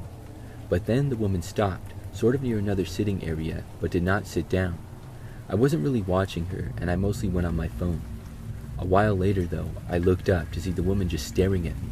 She was standing in about the same spot. Now, she was a long distance away, but there was still no mistaking that she was looking in my direction. I found it really odd. I looked away, though, and focused my attention back on my phone. The woman continued to stare at me, though, because the next time that I looked up, she was still doing it. I didn't know why. I had thought that she had to get to the city. After all, she had asked me for directions, but now it seemed as though she just wanted to stare at me creepily. I just ignored it for the most part, though. Soon my sister's flight had landed. I got up and walked over to go wait where the bags would come out. I walked a little ways away and located it. Then I stood around for a while and waited for my sister. A short time later, she came out and got her bag, and then we started to leave. As I was walking away, I saw the woman in the airport again, still staring at me. I thought it was weird, but I just ignored it. I looked away and left the airport with my sister. We walked out of the airport and went towards the parking lot. I remember that when we got to the parking lot, I looked back and noticed that the woman who had been staring at me was now in the parking lot as well. She was walking behind us a good distance back. I was very confused now. Who was this woman? Why did she keep staring at me? And what exactly was she doing? She seemed to be walking sort of fast, and as we were walking to the car, I told my sister about the woman. The parking lot was very large, so it was kind of a long walk. As we continued, my curiosity got the better of me, and I decided to just ask the woman. I stopped and turned around to face her. Then I started to take a couple of steps towards her. As soon as I did, though, the woman stopped suddenly. Then she turned around and sprinted away in the opposite direction into the end of the parking lot. It was so weird. I stood there watching until she went out of sight, and I had no idea what was going on. But then I just continued with my sister towards the car. We eventually got there, loaded my sister's bags in the back, and then got inside. As I started to drive away, though, I was still in the parking lot, and I noticed this car come driving sort of fast into the lot. It went in front of me, and I caught a look at the driver. It was the same woman. I could not believe it. She was driving a pickup truck and drove around my car sort of recklessly. She ended up driving around and going behind it, and I left the parking lot hoping that she would keep driving the other way. But this woman screeched her tires and quickly turned around. As I left the parking lot, she started to follow me. I drove down the road, leaving the airport with the woman still behind me. Soon I turned, and the woman turned as well. She drove behind my car down the next quiet road for some time. We were about the only two cars out because it was very late at night. When I turned onto the next road, the woman made the turn very wide. She ended up going off the road and sliding a bit before hitting a tree in the grass and crashing. The crash really was not that bad, but I pulled over and stopped to call the police. After crashing, the woman got out of her truck and then went into the woods nearby. I was very confused. The police arrived at the scene fairly quick, and I told them what happened. They searched the woods and pretty quickly located the woman. We were able to go home after that. I later found out that the woman was high on drugs. She obviously should not have been behind the wheel of a vehicle, and that explained her reckless driving. That also explained why she acted so strange.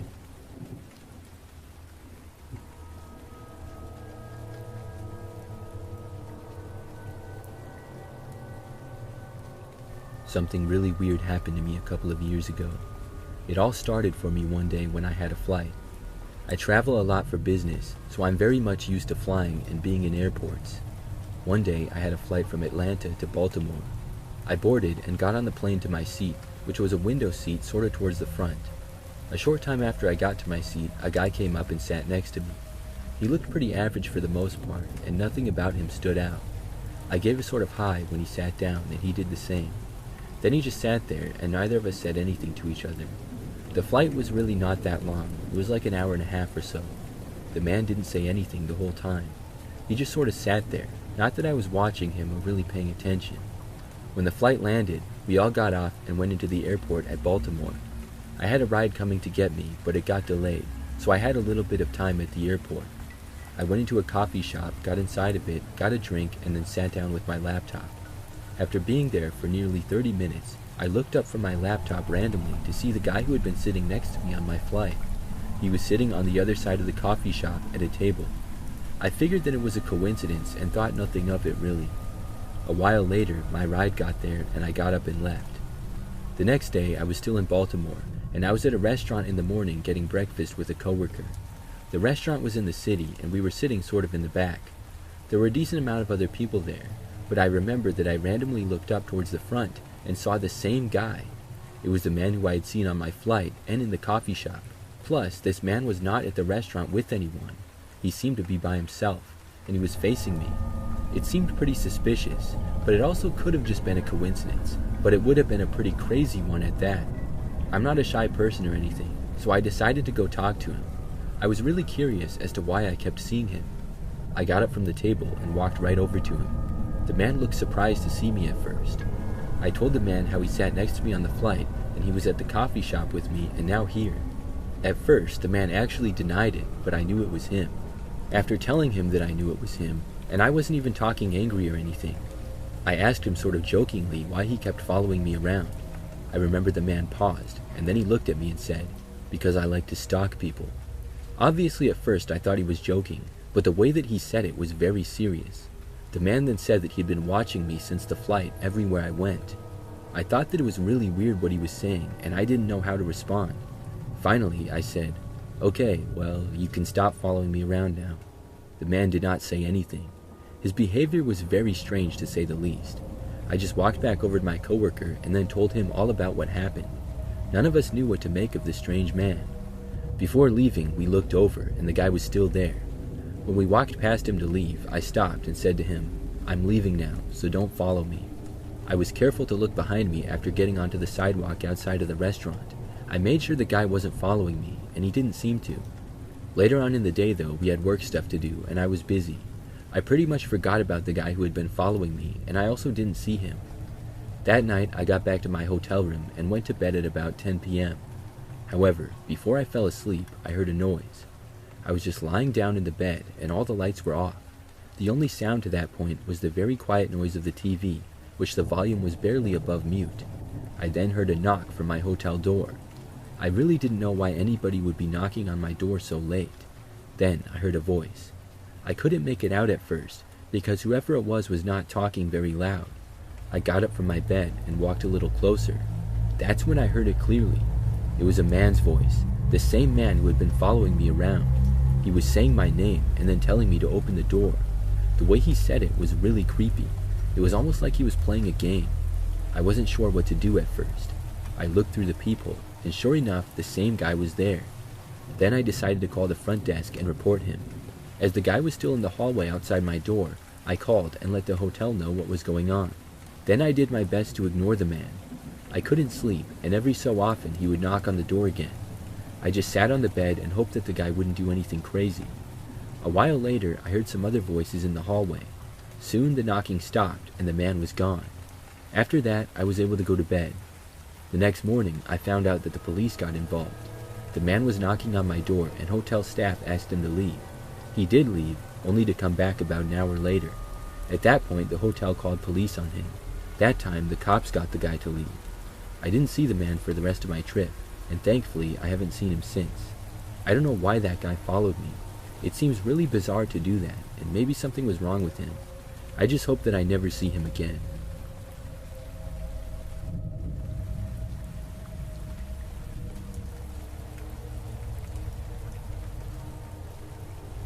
Last year, I had to pick up a friend from the airport. I didn't really mind it too much because I don't live that far away.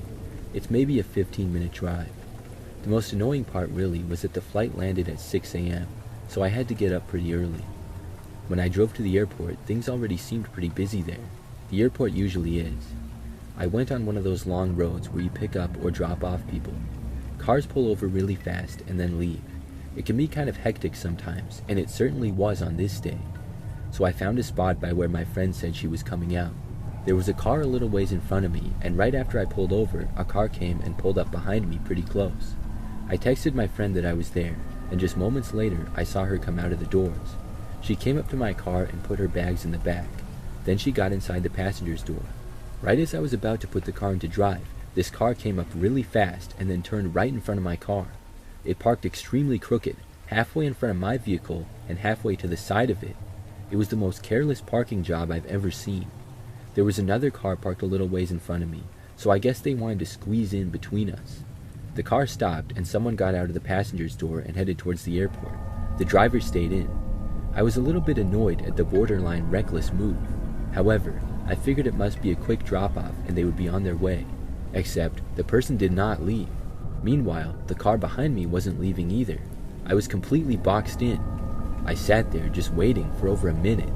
I didn't know what the person in the car in front of me was doing. There was a guy in the driver's seat and he appeared to just be sitting there. I honked at him so I could get out.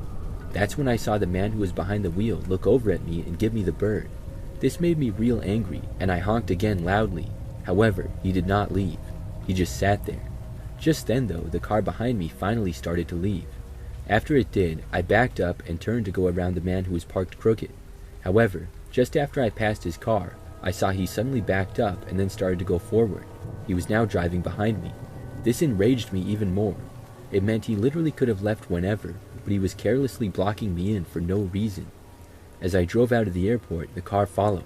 He got really close to my back bumper, and I was a little worried that he might try something. That's when my friend had a good idea. She said that if the guy followed us out of the airport to go to a police station. I didn't know where one was, so she looked one up on her phone. As we left the airport and went on another road, the guy behind me did as well.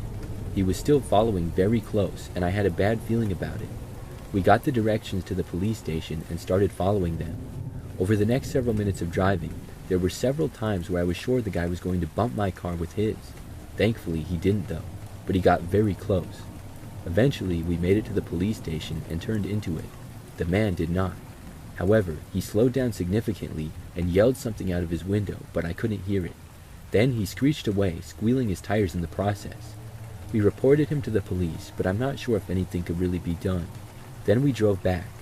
I dropped my friend off and was able to get back to my place without a problem. Thankfully, nothing like that has happened since, but each time I go to the airport, I think about that crazy experience.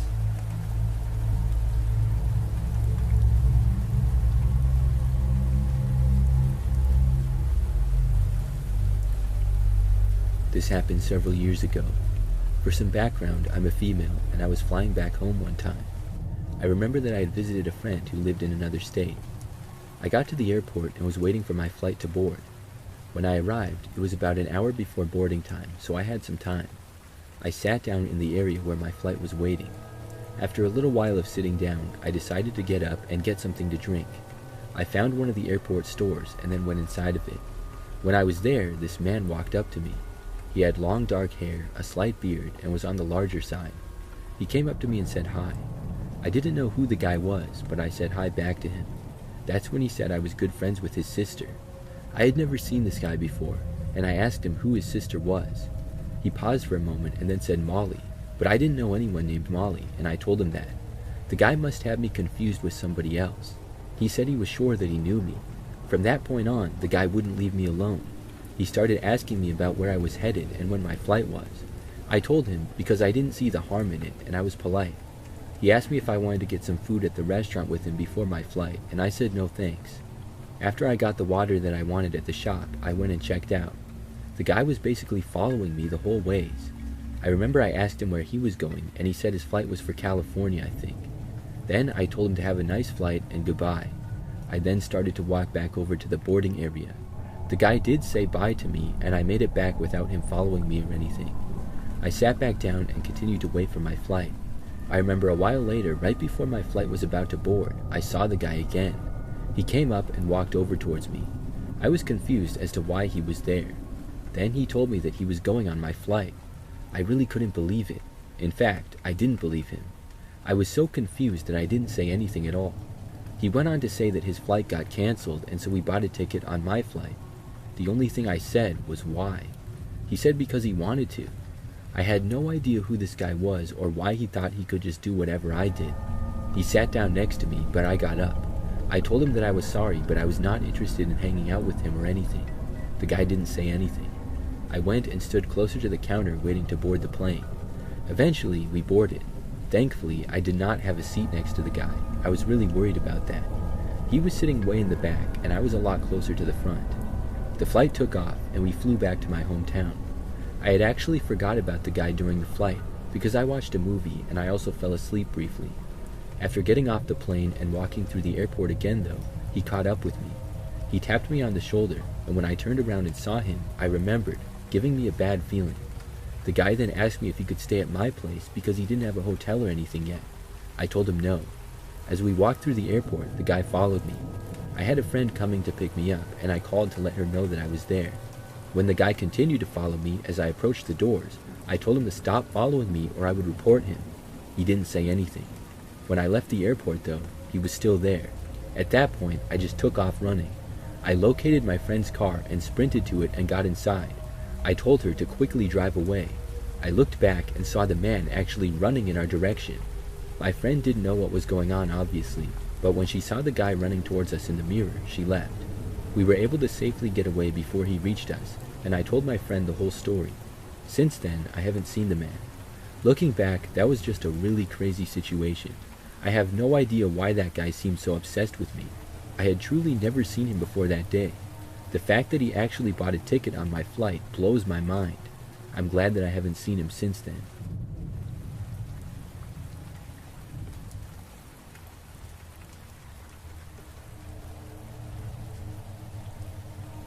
A few years ago, I had a flight back home. I was flying from Dallas to Chicago, and the flight back was pretty nice. The story really begins after we landed. My flight landed sort of late, at about midnight or so.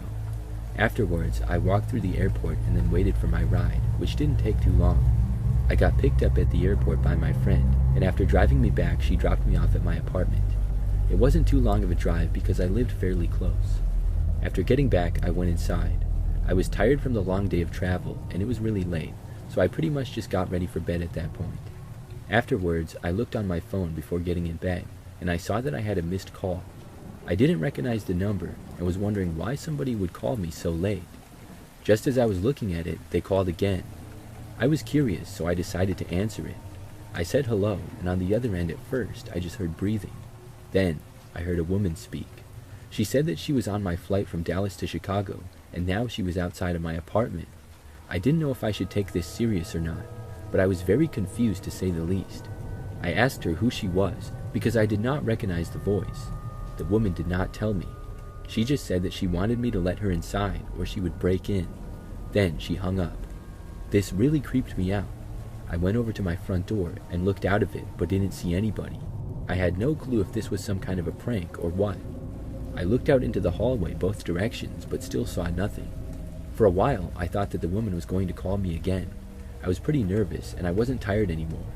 I stayed up for several hours, and nothing happened. At that point, I decided to just block the number. After that, I was able to go to sleep. The next morning, I got up, and things were fine. Nobody had broken in or anything. However, when I left my apartment, I saw that there was a sticky note on my door. I looked at it, and it was simply a frowning face. I thought that had to be left by whoever that woman was. I was very creeped out. However, nothing more happened after that. I didn't get any more strange calls or people at my door. I don't live in that apartment anymore either. That remains a sort of mystery to me of who did that and why. I'm hoping that it was just a prank, but I really don't know.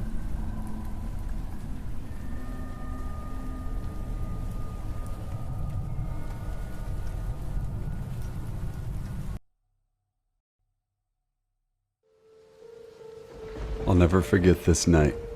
The pizza place I worked at was about to close, and I was getting ready to go home when the phone rang. I was working the counter alone that night, so I was taking calls. I picked up the phone. There was complete silence, so I hung up. About a minute later, the phone rang again, so I picked up. Still silence. I was about to hang up again when I heard the very weak and cold voice of an old woman on the other end. She said she wanted a regular pie delivered. I remained polite on the phone, but on the inside I was screaming. I just wanted to get home and end my shift. I called out to my boss that someone was requesting a delivery, and of course, guess what? He told me I had to go. I was upset at first, but I realized it was another tip, and the old ones usually tip the most, so I decided to go through with it. I wrote down the address, told her it would be there soon, but she had already hung up the phone. I thought to myself how rude that was, but I ignored it and yelled to the chef that I needed one more regular. My boss told me to just go home after the delivery, as the place would be closed. So a little before 10 o'clock, I got in my car, put the address and the GPS on my phone. The house was 7 miles away. The GPS took me to the quiet side of town. I arrived at the house. It was a small one-floor home on a very quiet and empty street. I took the pizza and walked up to the door and rang the doorbell. There were no lights on in the house. I hoped that she hadn't given me the wrong address. I rang the doorbell again. There was still no answer.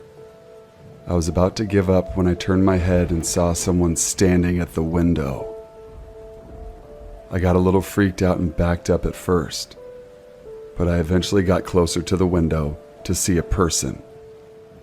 It was an old woman, probably in her late 70s. She was just staring at me with a blank expression. I yelled at her through the glass that I had her pizza. She didn't react to what I said, so I screamed it louder. A large smile ran across her face. Not a pleasant, genuine smile. It was a smile that sent chills down my entire spine. I still remember that exact same face she made through the window. I decided that I was freaked out enough and got back to my car and set the pizza down in the passenger seat. I had to text my boss about this. After I shot him a quick message, I started my car ready to get the hell out of there. I looked to my right to get one more look to see the woman, standing right outside my passenger side window, giving me the same stare she'd given me before. Put my car in drive and floored it down the street, never looking back. My boss never made me do a late night delivery again. Delivering food at night is usually peaceful. The roads are clear, there's no rush, and you just hop from one house to another, dropping off burgers and pizzas while listening to music or podcasts. I've always liked it. It's kind of meditative, actually. Just me, the dark streets, and my thoughts. But that night felt different, and not in a good way. It was late, maybe around 11 p.m., and I'd been driving for a few hours. I only had one more order to deliver before I called it a night. It wasn't a long run, just another drop-off at some out-of-the-way spot on the edge of town. You know how it is, long roads with no one around, houses way spread out, and no streetlights anywhere. It was a pizza and a soda. Easy. I grabbed the food from the restaurant, threw it in the passenger seat, and punched the address into my GPS. It was about 15 minutes away. I figured I'd drop it off, maybe get a nice tip, and then head home. I started driving, the streets quickly getting quieter as I left the busier parts of town behind. It was one of those clear nights, the sky pitch black except for a few stars. All I could hear was my engine humming and the trees rustling when the wind kicked up. The further I drove, the emptier the roads became, with houses becoming more spaced out until they pretty much disappeared entirely. Normally, this wouldn't bother me. I like the isolation at night, but something about this particular drive felt off. I was maybe 5 minutes into the drive when I noticed a car behind me. It wasn't tailgating or anything. It was keeping a fair distance, but I could see the headlights in my rearview mirror, and for some reason, that bugged me. I looked at the road ahead, empty, and then back at the car. It was strange seeing another vehicle out here this late. I tried to shake it off. Plenty of people drive late at night. Maybe they were headed in the same direction. Shouldn't be a problem, right? I kept driving, the car still behind me, always at the same distance. It wasn't close enough to feel like it was tailing me, but it wasn't far enough to feel like a coincidence either. I figured maybe they'd pass me eventually. But they didn't. They just stayed there, like a shadow, always a few car lengths behind. I looked at the GPS, 10 minutes to go. I could handle 10 more minutes of this. As the minutes ticked by, I started to feel the tension creeping in. That car was still behind me, keeping pace no matter how fast or slow I went. I tried to rationalize it again. Maybe they lived out here too. Maybe they were just headed home, just like me. But something about it wasn't sitting right. I made a turn onto a smaller road, not the kind with only one lane in each direction and barely any shoulder to pull over on. The road twisted and turned, dipping into small valleys and rising back up again, with thick woods on either side. The kind of road where it feels like you're the only person for miles. Except I wasn't alone. The headlights were still there, still following, as steady as ever. I got that gut feeling, the one that screams something's off, even if you can't figure out why. I checked the GPS again. 5 minutes left, just 5 more minutes. I took another turn, this time onto a road that was barely lit. The trees on either side closing in like a tunnel. The car behind me took the turn too. Now I couldn't shake it anymore. There was no way they were just casually going in the same direction. I wasn't even sure this road led to anywhere else. I sped up, trying to put some distance between us, but the car sped up too. That was it. No more rationalizing. I was being followed. My heart was racing. What the hell did they want? Were they trying to rob me? Was it some psycho messing with me? I knew I had to do something. I couldn't just keep driving and hope they'd lose interest. I wasn't going to lead them to the customer's house either. No way. So I made a split-second decision. Up ahead, I saw a small dirt road branching off the main one.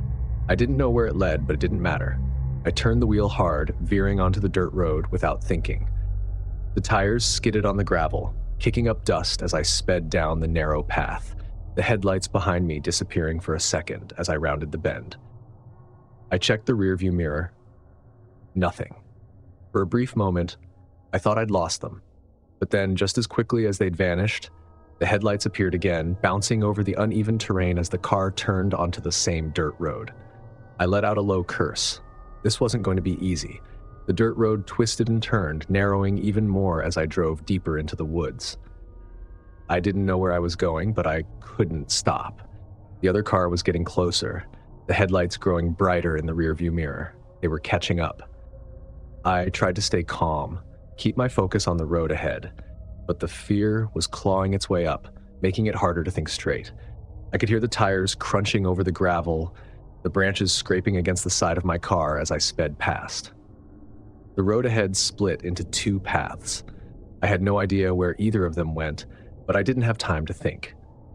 I took the left path, hoping it would lead somewhere, anywhere, that would get me out of this mess.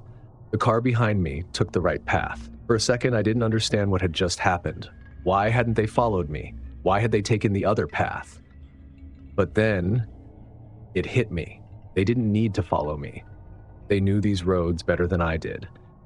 They were cutting me off. The moment I realized what was happening, my heart was beating out of my chest. They were going to loop around and block me off. I slammed on the gas, pushing my car to its limit as I tore down the winding dirt road, the trees blurring past me.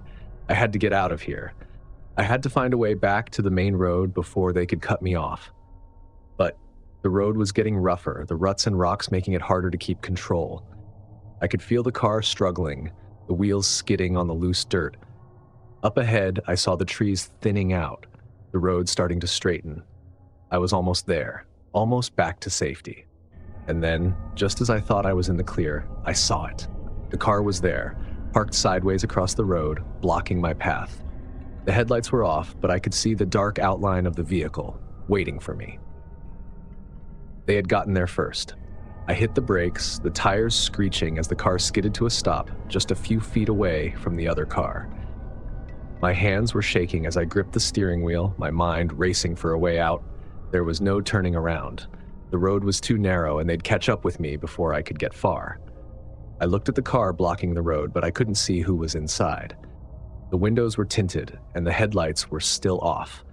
It was just sitting there, silent, waiting. And then the driver's side door opened. I threw the car into reverse and hit the gas, backing up as fast as I could without losing control. The car in front of me didn't move, but I could feel the tension, like something was about to snap. I didn't care where I was going anymore. I just needed to get away. The dirt road was bumpy, my car jolting with every turn, but I kept going, not daring to look back. I could hear the engine of the other car revving behind me, but I didn't stop. Finally, after what felt like forever, I saw the main road ahead. The trees opened up, the dirt road giving way to asphalt. I sped onto the road without looking, my tires screeching as I merged back onto the highway. I didn't stop until I was miles away, the darkness of the woods far behind me. I never found out who was in that car or why they were following me. Maybe they were just messing with me, trying to scare me. Or maybe it was something worse. All I know is that I didn't want to find out. I kept driving, not stopping until I was back in town, the lights of the city making me feel a little safer. But even now, whenever I drive down those dark, empty roads at night, I keep checking the rearview mirror, waiting for those damn headlights to appear again. Because out there in the dark, you never know who's following you, or why.